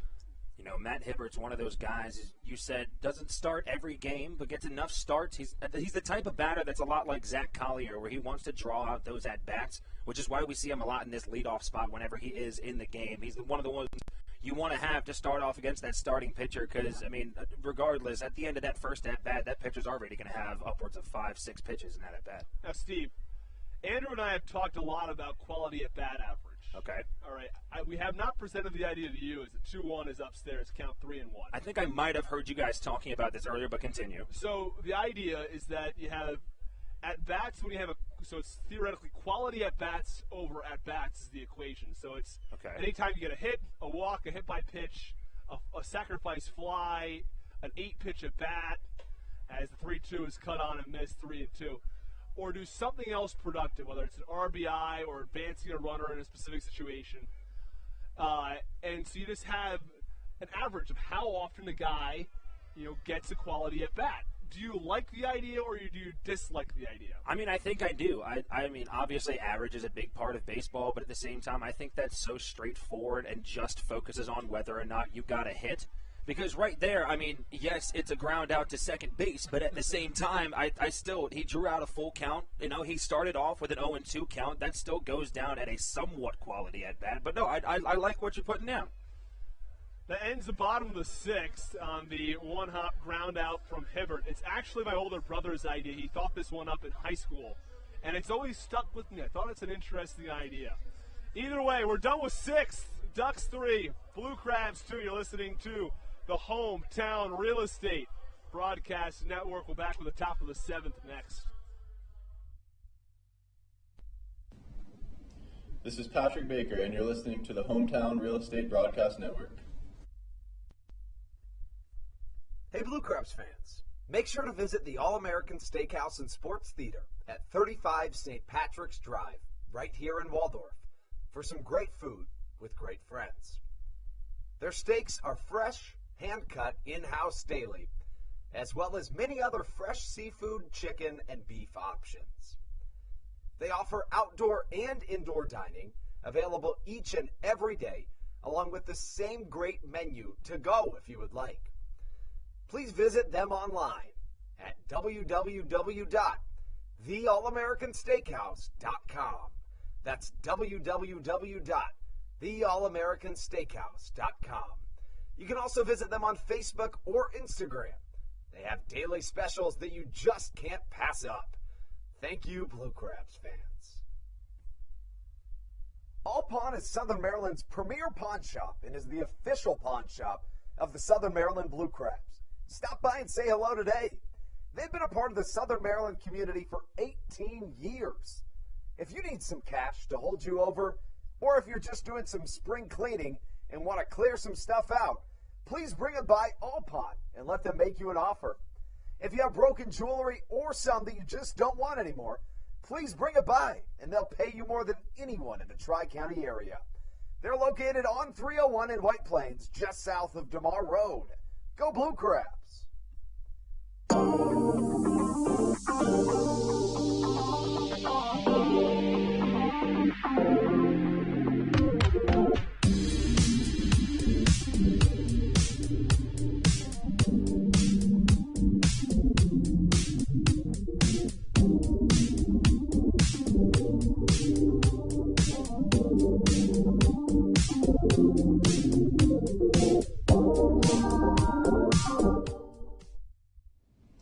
This is Patrick Baker, and you're listening to the Hometown Real Estate Broadcast Network. We welcome you into the top half of the seventh inning here at Regency Furniture Stadium. The score 3-2, Ducks on top of the Blue Crabs in a tight game that still sees either starter remain in the contest. As for Southern Maryland, it's Misael Severio. You touched on it earlier, Austin, but, I mean, a small sample size here in Southern Maryland, certainly his best start as a Blue Crab. Yeah, now 6+ innings of work. He's allowed just 1 earned run, 2 unearned runs as well. But he's had a really nice outing this afternoon into the evening now. It's not really afternoon anymore. I guess any time after 12 is afternoon, technically. But this is true. Yeah, Severio's had a good night, okay? The 2 runs allowed in the third came off of an error, and he's looked good. The breaking pitches have been nice. The fastball's been working upstairs, so he's had his stuff going tonight. Severio back out onto the mound, sees a 1-2 count to an MLB veteran in the form of Ty Kelly. Curveball just about in there, but misses down low. 2-2 the count, and we're thrilled to continue our 3-man booth here on a Saturday night in Waldorf. Couldn't be happier to be doing it with myself, Stevie Bowen, and Austin Rooney here on the Hometown Real Estate Broadcast Network. It's an awesome night. It's an awesome day to be here. It's just a real blast to be back here at the Reg in Waldorf.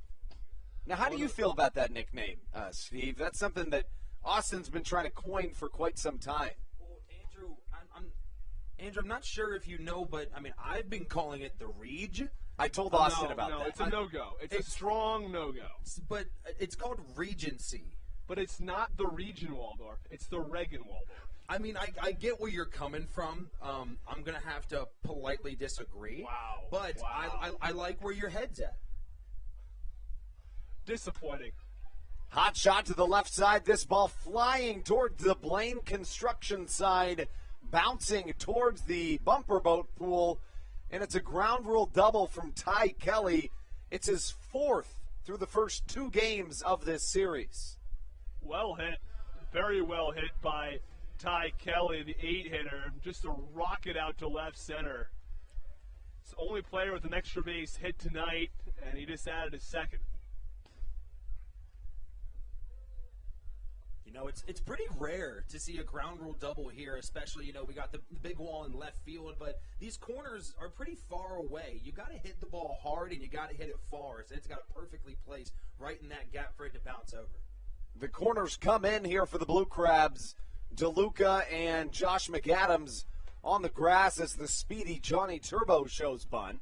He pulls back as Severio snaps it back from his catcher. Severio seeing tremendous success this evening after struggles to begin the season in the Atlantic League. With the West Virginia Power, he had a 10.59 ERA. His first 8 batters were 8 up, 8 down, with 6 strikeouts along the way. It was that error after the single that allowed the first run to score. You could argue that threw off his groove a little bit. The 1-0. Chop to the left side. Here's going to be a bang-bang play. How about it, Michael Baca? I mean, with Johnny Turbo's speed, that is a near impossible play to make. And we've seen that all season from Michael Baca, just flashing the leather, a very solid defender in that shortstop position. As you said, he had to run up upwards of 15 to 20 feet to grab that ball and was able to fire it over to get Johnny Turbo out at first base, and that's just astounding. Well, he calls himself the fastest man in America he does. On his Twitter page. That's his Twitter bio. I know. I have to be honest. That's a little bit of a stretch, a slight stretch. I'd take some of our Olympic sprinters over him, but he's got a lot of wheels. I like where his confidence is at, but I would have to agree with you, Austin. Confidence is important. You need it. He's got a lot of it. Does he have too much? I'm not gonna judge there. A runner at third, first and second unoccupied. The runner goes. DeLuca thinks about throwing home, but didn't have enough time to do so. Tags the sprinting Vladimir Frias with a bare hand. It goes down as out number 2, and the Ducks on top 4-2 here in this top half of the 7th inning. I have a proposition. Go ahead. What if you and Steve sing the 7th inning stretch in front of the camera? So what is the 7th inning stretch? Take me out to the ball game? It's Take Me Out to the Ball Game, Austin. Yes, Take Me Out to the Ball Game. Look, some places have different songs. Okay. I mean, I know in Fenway it's between the 7th and 8th, or the top and bottom of the 8th. They have Sweet Caroline. There are other songs. But I'm very happy to take me out to the ball game. On camera? On camera. We'll get the crowd mic out there. We'll get it all going. You know, for the fans that have been following us all season, our second broadcast of the season, I sang Take Me Out to the Ball Game. I did do that. So this would be my second time performing on the broadcast, and I could not be more excited. High fly to the right side. We could be seconds away from that Take Me Out to the Ball Game performance, and we are. We will send it to a very short break. When we come back, it's time for Take Me Out to the Ball Game here on the Hometown Real Estate Broadcast Network.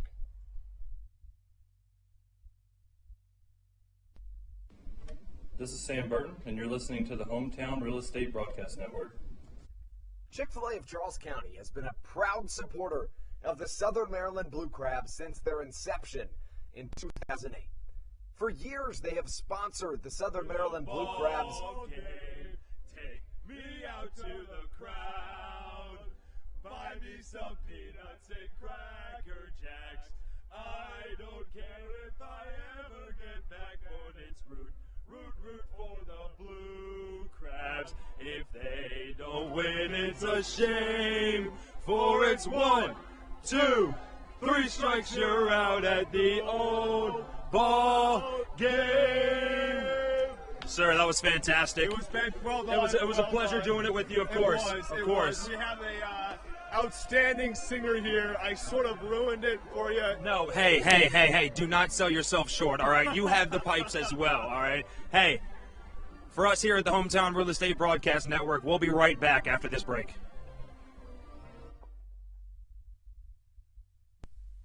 The Charles County Department of Health encourages you to get the COVID-19 vaccination today.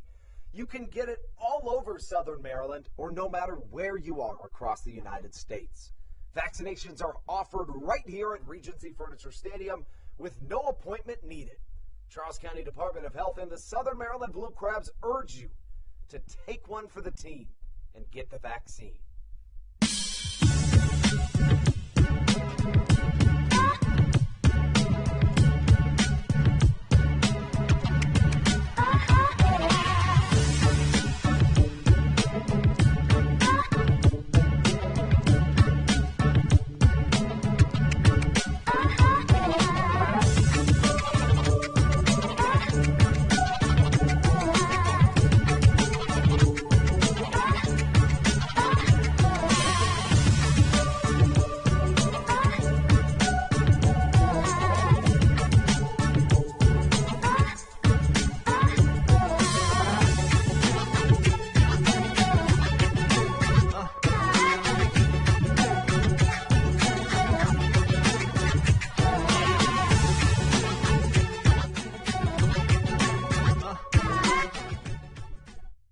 This is Coach Doug's, and you're listening to the Hometown Real Estate Broadcast Network.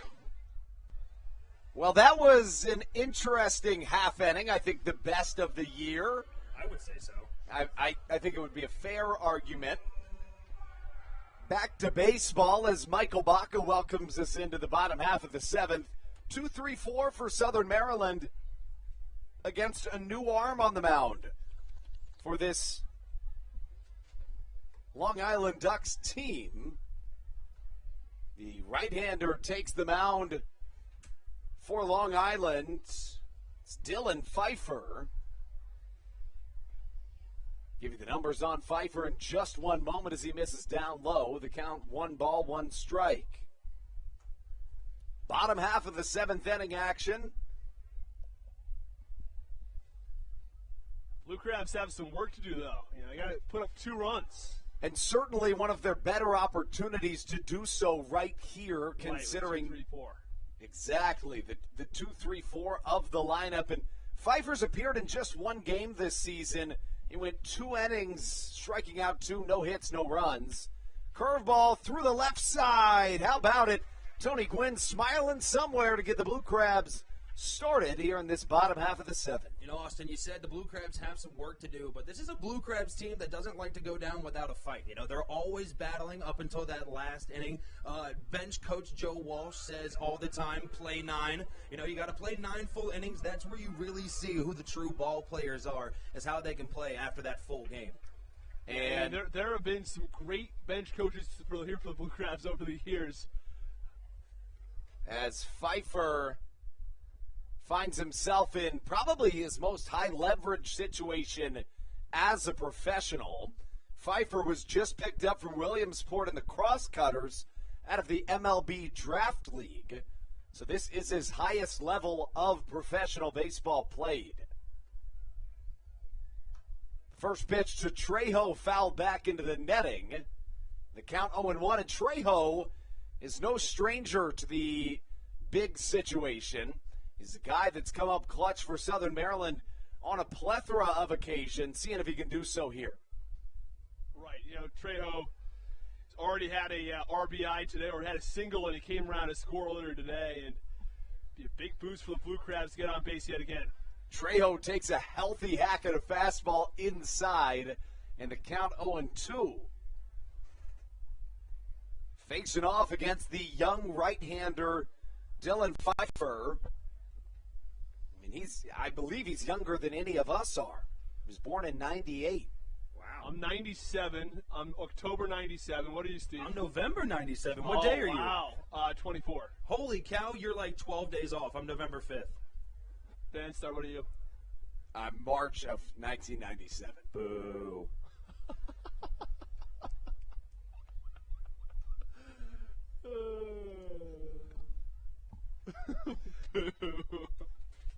It's a new one.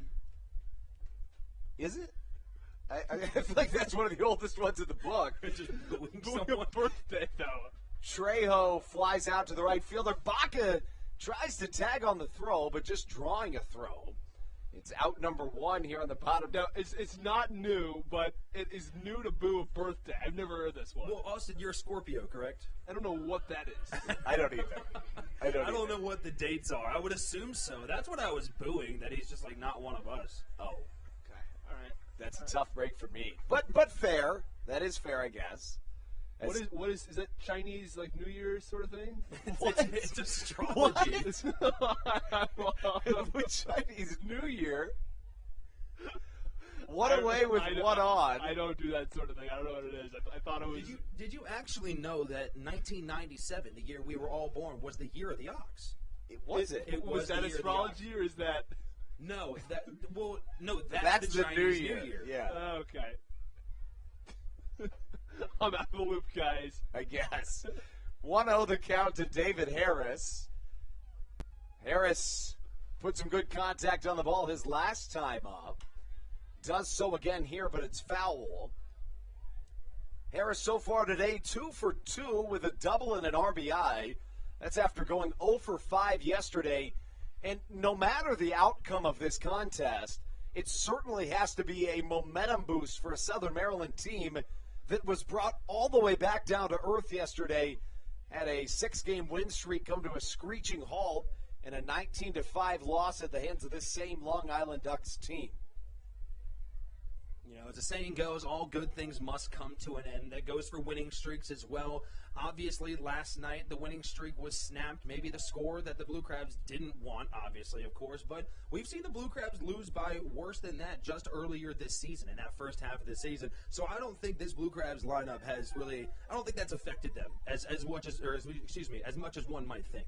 That's true, and they're just so young and hungry that if there was any team it wouldn't affect, it would be them. I mean, they've been up and down at points this year, but this is a team with a plus 500 record. In addition, the run differential going into yesterday was plus 13. That was the best it had been all season.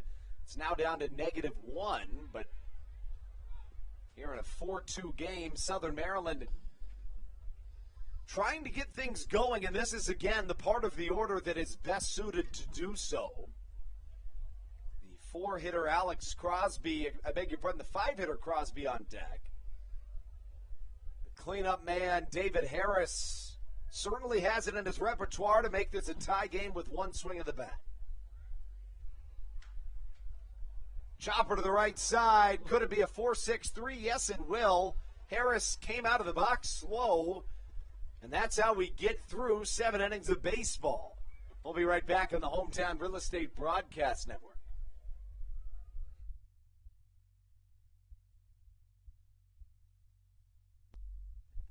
Dyson Building Center is one of the oldest family-owned and operated hardware, lumber, and building supply stores in Southern Maryland.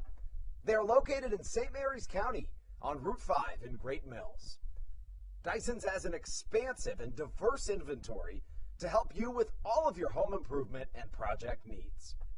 Whether you're new to the world of DIY, a tried and true DIY professional, or somewhere in between, the friendly and experienced staff at Dyson Building Center is ready and willing to help you today.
And you're listening to the Hometown Real Estate Broadcast Network. Into the top of the 8th we go here in Southern Maryland. The Blue Crabs on top, I beg your pardon, trailing 4-2 despite being on top in the hit column, 8-6. Yet another southpaw on the mound. Stan Clyburn turning to the lone pair of southpaws on the entire Southern Maryland pitching staff.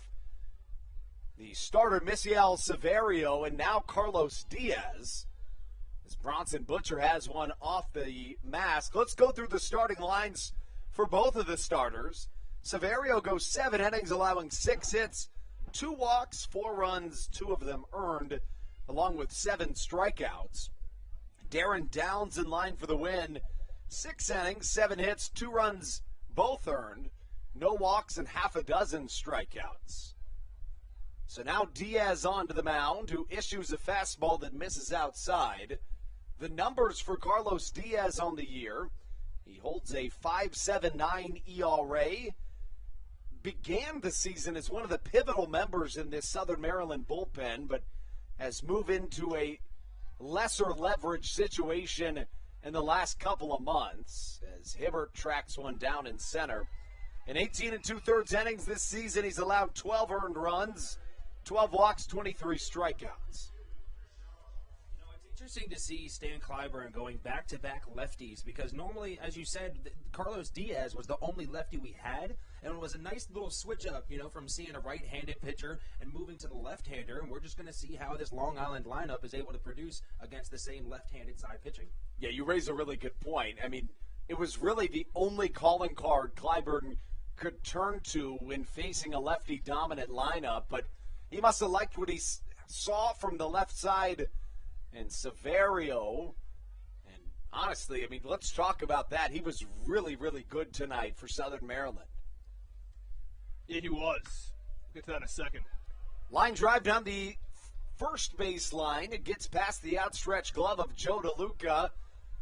The throw into second base not in time, and a one-out double from Chris Shaw puts the Ducks in business here in the 8th.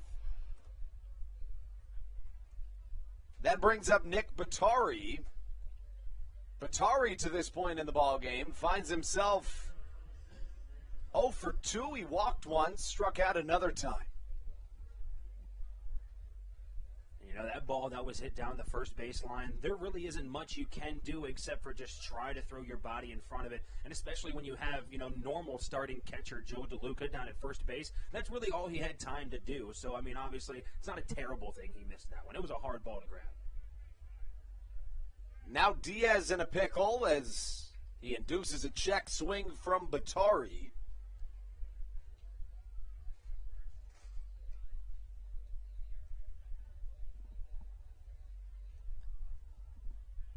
It's beer bat night here at Regency Furniture Stadium. Have any of you guys gotten your hands on one of those beer bats yet? No. I have not. I haven't had time to, but I 100% I will make sure I get one. Well, you better go quick because I saw pregame 2 boxes were already empty, and we have, I think, 10 boxes, right? I think it was 10 we got. So that means we're through 100 beer bats. Oh, my goodness. And that was pregame. Now, you'd have to figure, too, that most people that really wanted one got one right away. Right. But maybe that's not accurate. I don't know. What inning would you guys get a beer bat in if given the opportunity? Oh, I'm getting one before I sit down. I'm that type of person where if I want to make sure I get it, I'm going to get it before I sit down, put a beer inside of it, and enjoy the game. Yeah. The real issue with the beer bats in terms of sitting back, relaxing, and watching a baseball game has to be the fact that it doesn't lay flat. You can't really stand it up like you would a cup. Right. I was talking to former intern Ryan Bounds, who is back in the stadium tonight, helped us out with a couple little things today. We always love seeing him here. Shout out to Ryan. Yes, of course. Big shout out to Ryan before he heads back down to College Station in Texas A&M. But I was telling him I think that's one of the funnier things I've seen. I was sitting there while I was watching the cornhole tournament and trying to keep track of everything going on there that was going on pregame, and I was trying to see fans try to figure out how to put it down without spilling it all over themselves, and it was pretty comedic. I can't lie to you. Did anybody successfully do it? Yes, I actually saw somebody. It was very smart. They made sure to sit in a section where there weren't any seats, or excuse me, where there were seats open around them, which is kind of hard to do right now because we have a pretty packed stadium tonight on Saturday night. We do. But they were able to slide it in the closed seat of it next to them, and it just perfectly sat that's up for them. Genius. It was fantastic. Ground ball out number 2 from Nick Batari brings up Ramon Flores.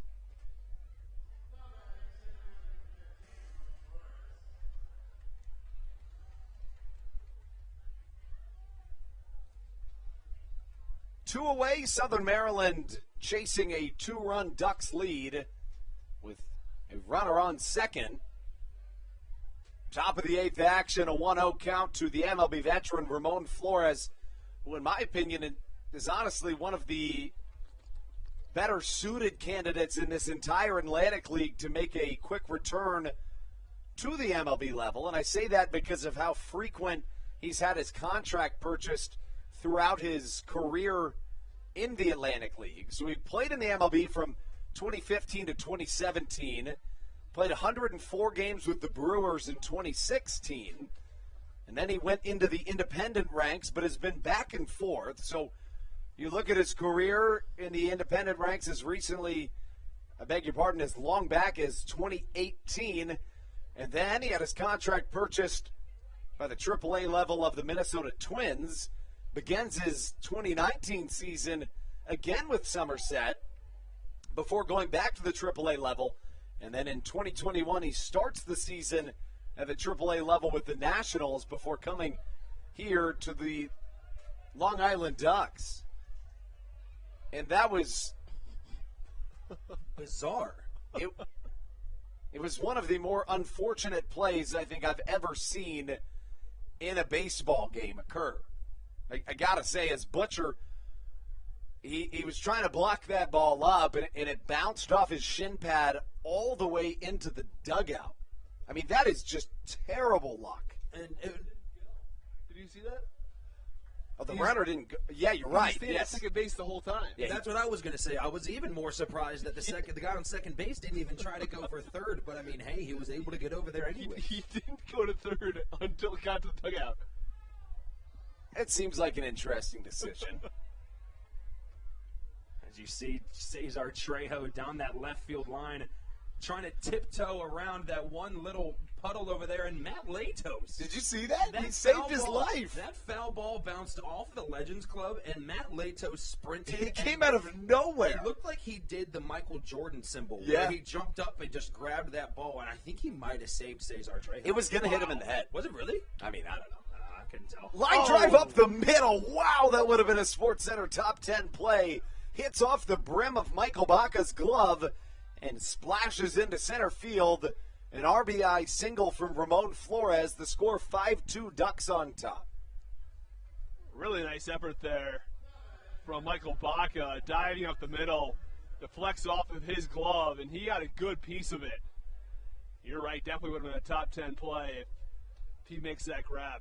You know, that wouldn't have been the first top 10 or potential top 10 play we've seen from Michael Baca this season, as we said earlier. A plus defender for him. Just missing that ball is nothing to him. You know, next time he gets one of those, I bet you he's going to make that play. You said it. You hit the nail right on the head. He's a guy that has a short memory and somebody that turns around after a close play and makes an even better one his next opportunity given. Sal Giardina from the right-handed batter's box, bouncing away from Bronson Butcher.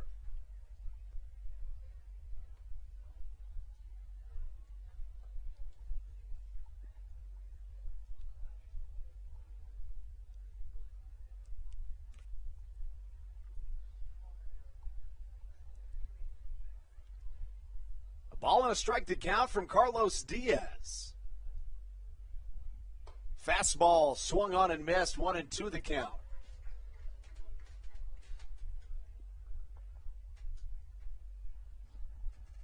Diaz trying to work out of this top of the 8th inning. The Ducks have plated 3 runs since the 5th. Heading into the 5th, it was a tied 2-2 game. Line drive down the left field line. Trejo is playing to the opposite side of Giardina. That could allow Flores to go first to third. Baca's going to have to fire a strike home, and Butcher fires to third. The play at third isn't out. You almost wonder if Butcher's all the way back at home plate. If that he's probably out. Yeah, that's what I was thinking. But a run does indeed come to score. A 6-2 game as we take it into the bottom of the 8th on the Hometown Real Estate Broadcast Network. This is Daryl Thompson, and you're listening to the Hometown Real Estate Broadcast Network. Whether it's Chris Paul, Cliff Paul, Aaron Rodgers, or even the son of a former Blue Crab, Patrick Mahomes, you've seen many athletes endorsing State Farm. That's because your State Farm agent has your back through good times and not so good times.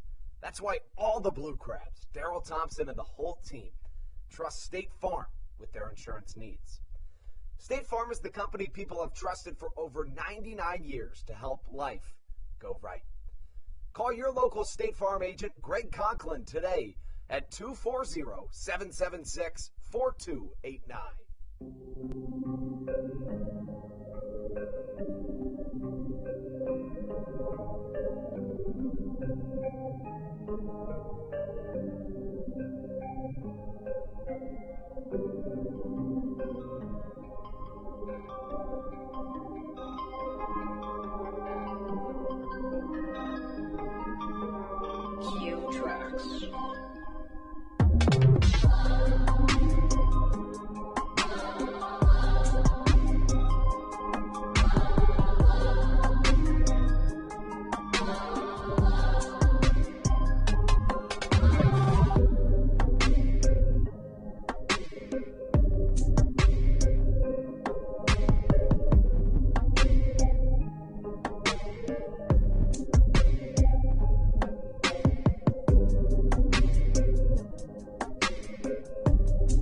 Kent Blackstone, and you're listening to the Hometown Real Estate Broadcast Network.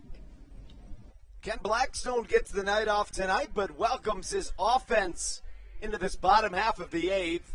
It'll be the 5-6-7 for Southern Maryland. Alex Crosby starts things off. Josh McAdams and Joe DeLuca to follow.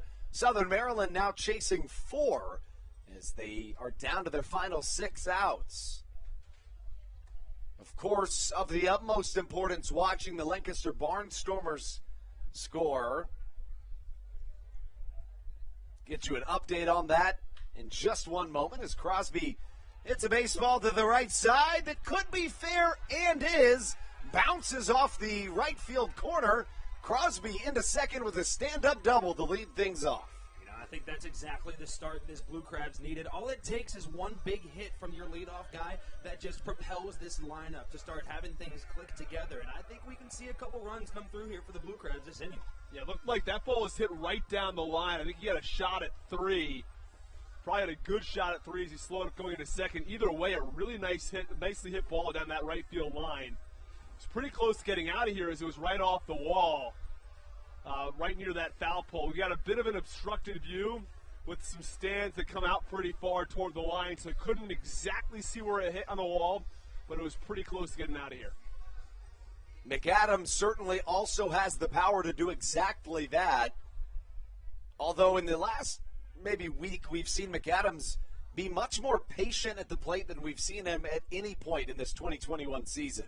We've seen him shorten up his swing because normally we see McAdams going up there and trying to hit it over the fence. And granted, he's one of those guys that, can afford to go up there and swing for the fence every time because, frequently he'll do it. But recently we've seen him, base hit RBIs just right through that left side of the infield as Alex Crosby, with a fantastic jump, is able to steal third off the first pitch from McAdams. His 7th of the season. You don't see a ton of first basemen with the speed that he possesses. Which probably could have gotten a third on the initial hit, and now here he is getting the stolen base, so making up for it. I would rather have the stolen base and a double than the slugging percentage advantage that a triple would give you. It's a good point. Yeah, it's a good point. I think adding a stolen base to your stat line is more valuable. I don't think that was his thought process, but I also think that's a good point. Okay. McAdams flares one foul to the right side. A 6-2 game here in the bottom half of the 8th inning at Regency Furniture Stadium. It's beer bat night. We had a cornhole tournament earlier. Looks like we do have some action in the Southern Maryland bullpen. Fastball upstairs. Steve, can you tell who that is? I can't. From a distance, it looks like it might be Patrick Baker warming up. It's kind of hard to tell, especially with those new Brew Crab jerseys. We have that yellow to white duotone numbers. It is duotone. It is duotoned. I still don't fully believe that's a word, but I'm just going to humor you and I like it. I like it. You do? Yes. I want to say it. At this point, it's 2 against 1. I'm just going to have to believe it's a word.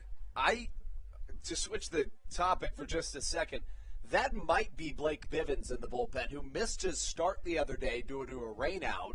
You got to wonder if Bivens is going to get some bullpen work here. It looks more like Baker than it does Bivens. But it also, there is a chance it is Bivens. Bivens is a solid guy that can come in relief if you need him as well, so I wouldn't be surprised. A new arm on the mound for this Long Island Ducks squad as we head late into the night here at Regency Furniture Stadium. Comes in the form of Hunter Cervenka. Cervenka pitched in the MLB as recently as 2017 with the Miami Marlins. In 2016, he appeared in 68 games at the MLB level, split between the Atlanta Braves and the Miami Marlins, accumulating a 3.53 ERA.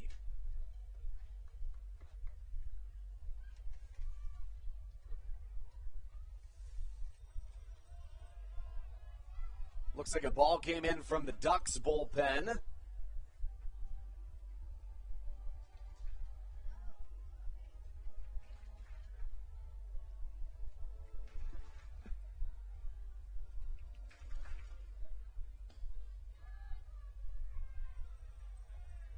And Austin, I know that you had a conversation back in 2019 with Josh McAdams just about this type of situation, you know, how he likes being up in the clutch. Do you remember anything from that?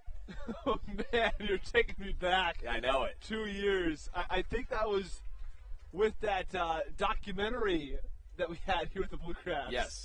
Yes. I do recall. So I don't recall exactly what he said, but I imagine it was something along the lines of he likes having those opportunities.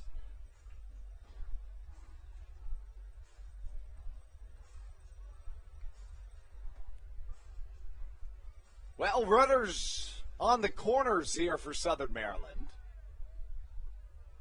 The tying run for the Blue Crabs stands on deck in the form of Bronson Butcher. Joe DeLuca up to the plate. DeLuca, the switch hitting catcher. McAdams likely stays put at first, has good speed, but generally doesn't try to test it. To this point in the game, DeLuca 0 for 3 with a strikeout, a .273 hitter on the season. You know, Andrew, we've seen many times throughout this season Joe DeLuca surprise people by laying down a bunt and legging out a lot of them. Do you think in a situation like this where there's no outs, you got a runner on third, do you think he might try to lay down a bunt here? I'm going to interrupt you for a moment because Matt Latos is putting on a helmet in a pinch hit situation.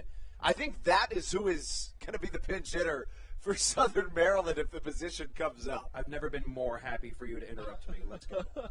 But to answer your question, 1,000,000 times, yes. I think that is a massive possibility. For a comparison, Austin, if you remember the way that Charlie Valerio used to lay down bunts, and it was always yes, I do. It was obscure because you didn't expect a switch hitting catcher or a catcher in general to lay down a bunt. He's a big guy, too. Right, and DeLuca has he's a tall individual, a larger build, who has really good speed and has great bunt ability. We mentioned at the top of the broadcast, Southern Maryland has no players available on their bench this evening. So we knew with that double hook rule in play, we need a long start from the starting pitcher, and then at some point it was going to come down to a pitcher batting, and, you know, it's kind of fun to see Matt Latos get a turn at the plate. You know, we talk about it multiple times already. We have a TikTok that we made on our Blue Crabs account. The pitchers were able to take some BP. 2-2 pitch driven down the third base line, and it's a 5-6-3 double play ball turned by the Long Island Ducks. One Blue Crab does come around to score, however, but a momentum killer, to say the least, for Southern Maryland. And Matt Latos is standing on deck. Austin, earlier this season in his first at-bat, first pitch drove it about 390 dead center, and it was caught on the warning track. And as you said, he was hitting bombs in batting practice. Yeah, as I was saying, it's obviously a rare situation in professional baseball where the pitchers get to take BP because it's just not a normal thing. But, you know, the Blue Crabs do that from time to time. If the pitchers do well, they get rewarded. They get to have some fun during practice, take some BP. And we have some pitchers on this team who can easily put it over that mini monster in left field. Dalton Geeky was putting it out of there. Even Colton Mahoney was putting a couple balls over the top of that monster, and especially Matt Latos. As you said, that first pitch he saw in that first at-bat absolutely drilled it. Butcher hits one to the right side, stays in the field of play, and is caught by the first baseman Batari for out number 3.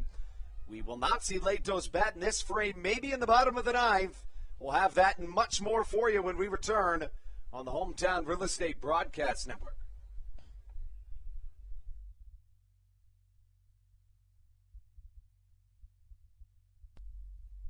All Pawn is Southern Maryland's premier pawn shop and is the official pawn shop of the Southern Maryland Blue Crabs. Stop by and say hello today.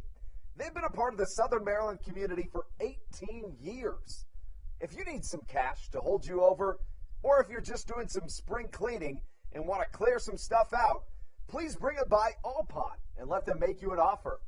If you have broken jewelry or some that you just don't want anymore, please bring it by, and they'll pay you more than anyone in the Tri-County area. They're located on 301 in White Plains, just south of DeMar Road. Go Blue Crabs! Hey, Blue Crabs fans, make sure to visit the All-American Steakhouse and Sports Theater at 35 St. Patrick's Drive, right here in Waldorf, for some great food with great friends. Their steaks are fresh, hand-cut, in-house daily, as well as many other fresh seafood, chicken, and beef options. They offer outdoor and indoor dining, available each and every day, along with the same great menu to go if you would like. Please visit them online at www.theallamericansteakhouse.com. That's www.theallamericansteakhouse.com. You can also visit them on Facebook or Instagram. They have daily specials that you just can't pass up. Thank you, Blue Crabs fans.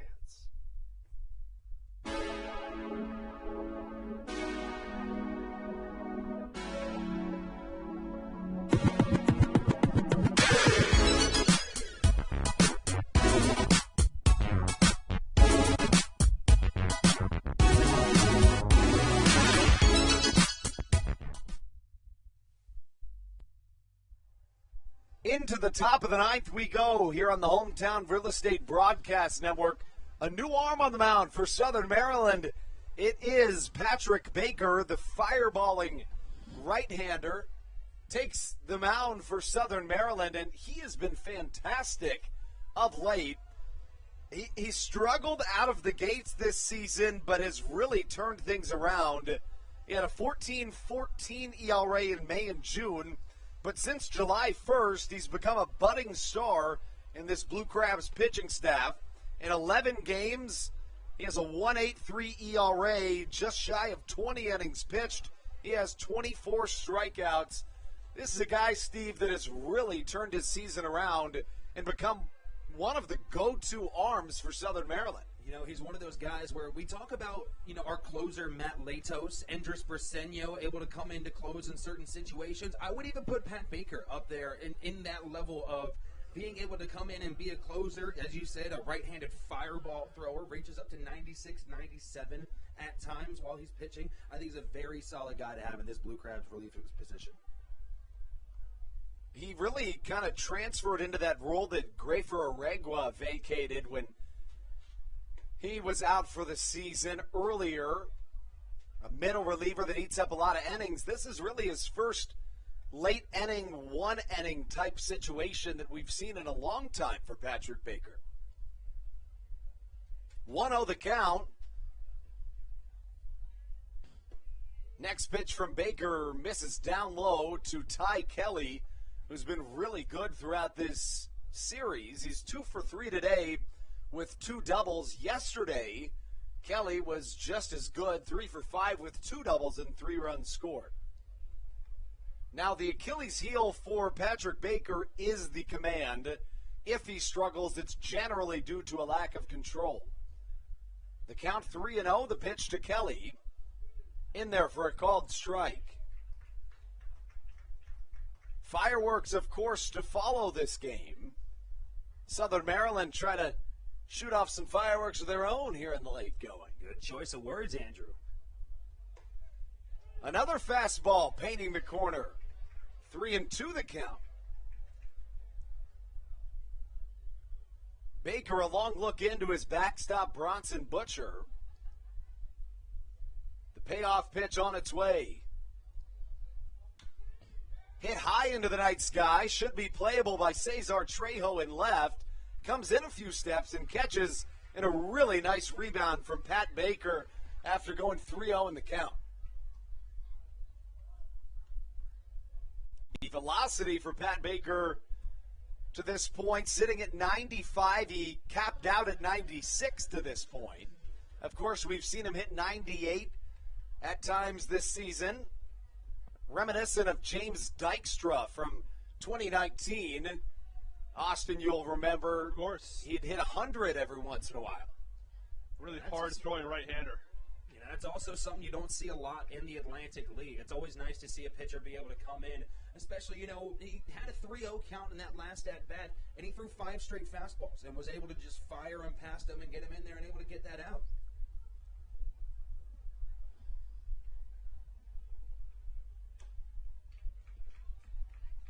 Chopper to the pull side. Clint Freeman fouling towards his own dugout. The count 0-2. Yeah, well, James Dykstra, where is he now, you might ask? He's with the Toronto Blue Jays organization in Double and Triple A this season. Unfortunately, currently on the 60-day DL, though. Does it say why? Let's see. Chasing a fastball upstairs, a strikeout from Patrick Baker. Not readily available here. What were his numbers? Did not allow a run in 3 games at the AAA level. The AA level, he had a 3.86 ERA. On the season, 2.45 ERA and 7 1/3 innings of work. Wishing the best for James Dykstra as Vladimir Frias steps in. Frias, to this point in the contest, 0 for 4, a run scored and a run driven in. First pitch, a fastball right there for strike number 1. And after going 3-0, Patrick Baker has been locked in. Dykstra's a good guy to have, one of those veteran arms who can throw hard. It makes sense why a double and a AAA team would be interested in him. And not a bad guy to call up, right? You have somebody who goes down in your bullpen, you say, hey, I want a guy who can throw 100. 0-2 the count, and, Patrick Baker, much like James Dykstra, is a guy in these high-leverage situations that can provide you a sense of relief if you're Stan Clyburn, a guy you know you can turn to and really lean on. The 0-2. Fastball inside, handcuffs Frias as he fouls it back. But I agree. Dykstra's the type of guy that you could see in the MLB. He pounds the strike zone. The velocity is there. He has a couple of secondary pitches that are really, really good. That's the type of arm that you would expect to see in the MLB. Right. The 0-2. Fastball, did he go? Not quite.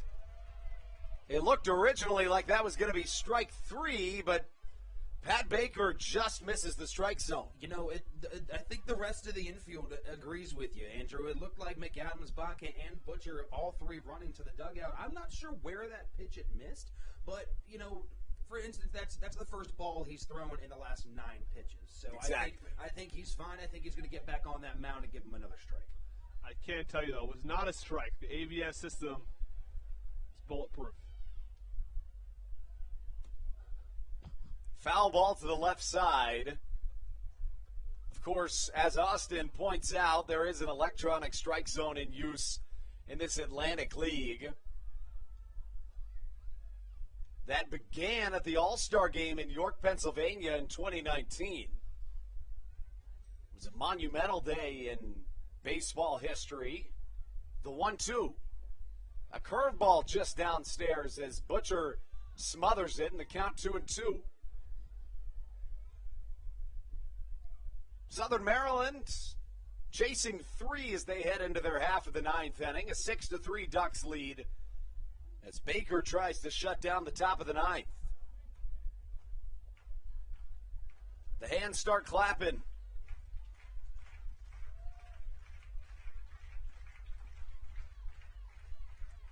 The 2-2 from Baker. A slider that just escapes the strike zone, and now the count works full. The Southern Maryland crowd is letting that home plate umpire hear it. They wanted that 3rd strike call, but Patrick Baker's got to throw 1 more to him in this situation. It's got to be such a tough feeling for an umpire. Because let's say he did think it was a strike. Well, he can't call it. Exactly. 3-2. Fastball swung on and missed. Call him an escape room because he's locked in. Patrick Baker with a strikeout to end the 9th. Nice. Take you ahead into the bottom half right here on the Hometown Real Estate Broadcast Network. This is Carlos Diaz, and you are listening to the Hometown Real Estate Broadcast Network. American Radiology is the clear choice for all of your medical imaging needs. With locations in Charles and Calvert counties, they offer a full range of imaging services. Some of their latest innovations included 3D mammography and wide-open MRIs for our claustrophobic patients. For your convenience, they even offer extended weekday hours and Saturdays. For more information or to schedule an appointment, visit their website at AmericanRadiology.com. The Charles County Department of Health encourages you to get the COVID-19 vaccination today. You can get it all over Southern Maryland or no matter where you are across the United States. Vaccinations are offered right here at Regency Furniture Stadium with no appointment needed. Charles County Department of Health and the Southern Maryland Blue Crabs urge you to take one for the team and get the vaccine. Monkey.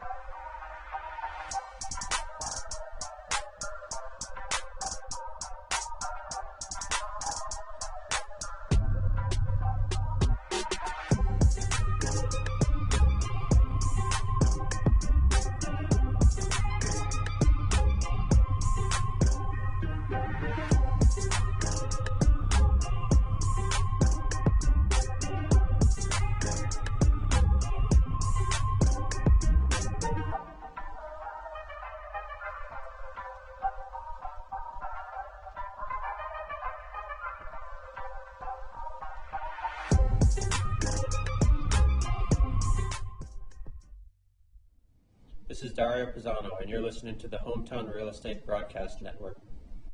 Into the bottom of the ninth we go. It is crunch time here in Southern Maryland, and it begins with a pitcher. It's Matt Latos facing off against a fellow closer, and it makes sense for Latos. He's the best hitting pitcher on the Southern Maryland staff, at least to our knowledge.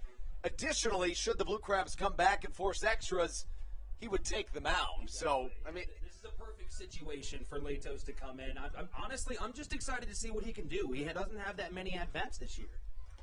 First pitch paints the outside corner.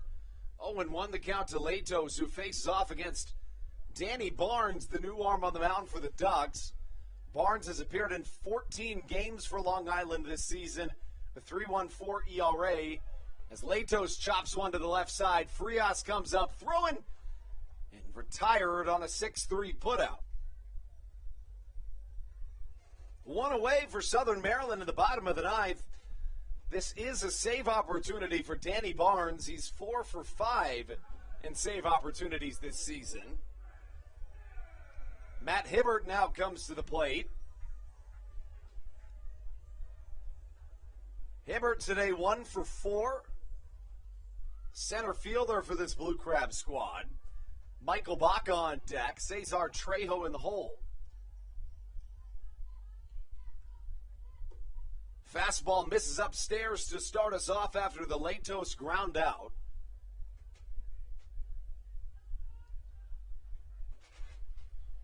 Just rolled over it just a little bit. Fastball misses to Matt Hibbert. Good to see him making contact, though. Certainly.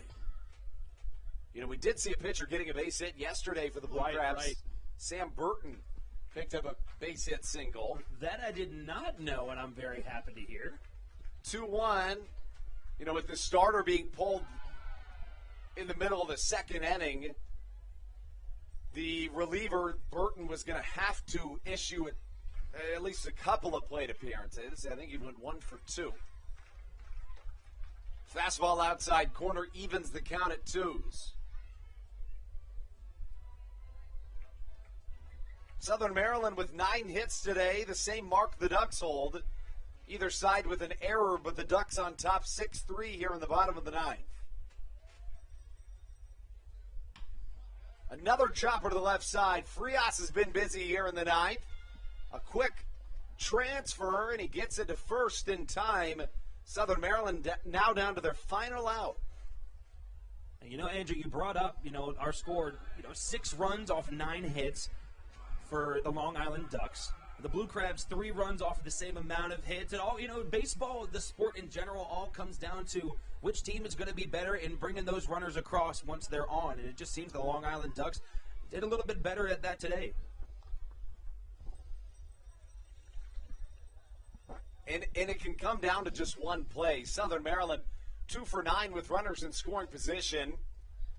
The Ducks 3 for 9 with runners in scoring position. What it also comes down to is the Ducks have stranded just 4 runners on base to the Blue Crabs 8.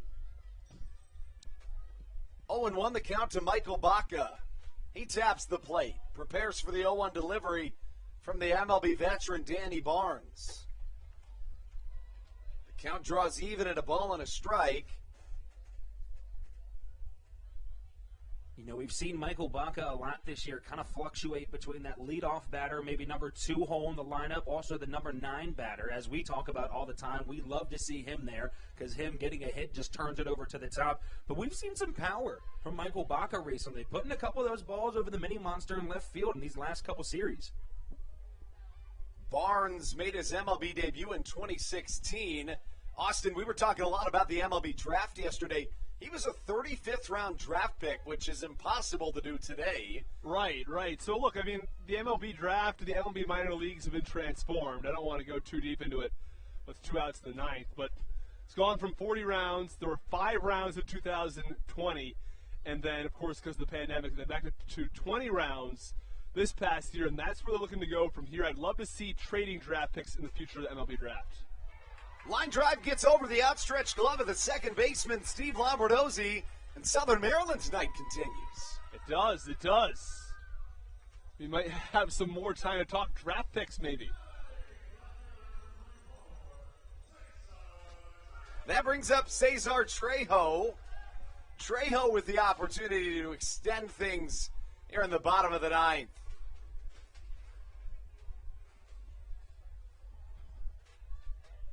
David Harris awaits on deck. As for Trejo, here this evening, 1 for 4 with a run scored, also a strikeout on his line. First pitch swinging, high fastball inside, and the count 0-1.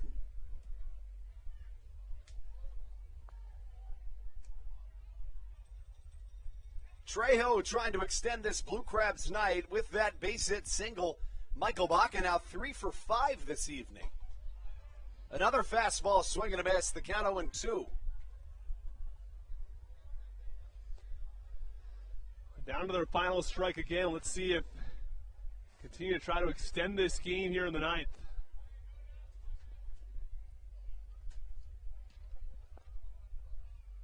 Barnes. The 0-2 upstairs. The count now a ball and 2 strikes.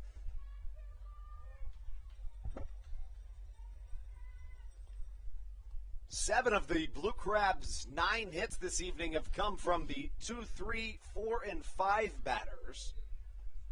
Curveball swung on and missed. A drop third strike and a fire to first locked this ball game up. It's a 6-3 Ducks lead here on the Hometown Real Estate Broadcast Network. We will step aside for just a moment before the postgame show rolls on right here at Regency Furniture Stadium.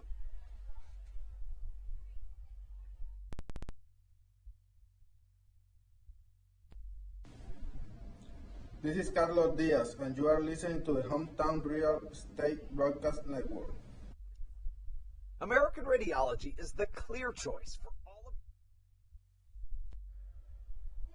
you. With the impending fireworks, we cut our break short to get you as much information as we can. If memory serves, it'll be about 20 seconds before fireworks start. They get it going this year. So a 6-3 Ducks lead. The win goes to Darren Downs. The loss to Misael Severio. If the fireworks start, we'll do our best to get them on camera here.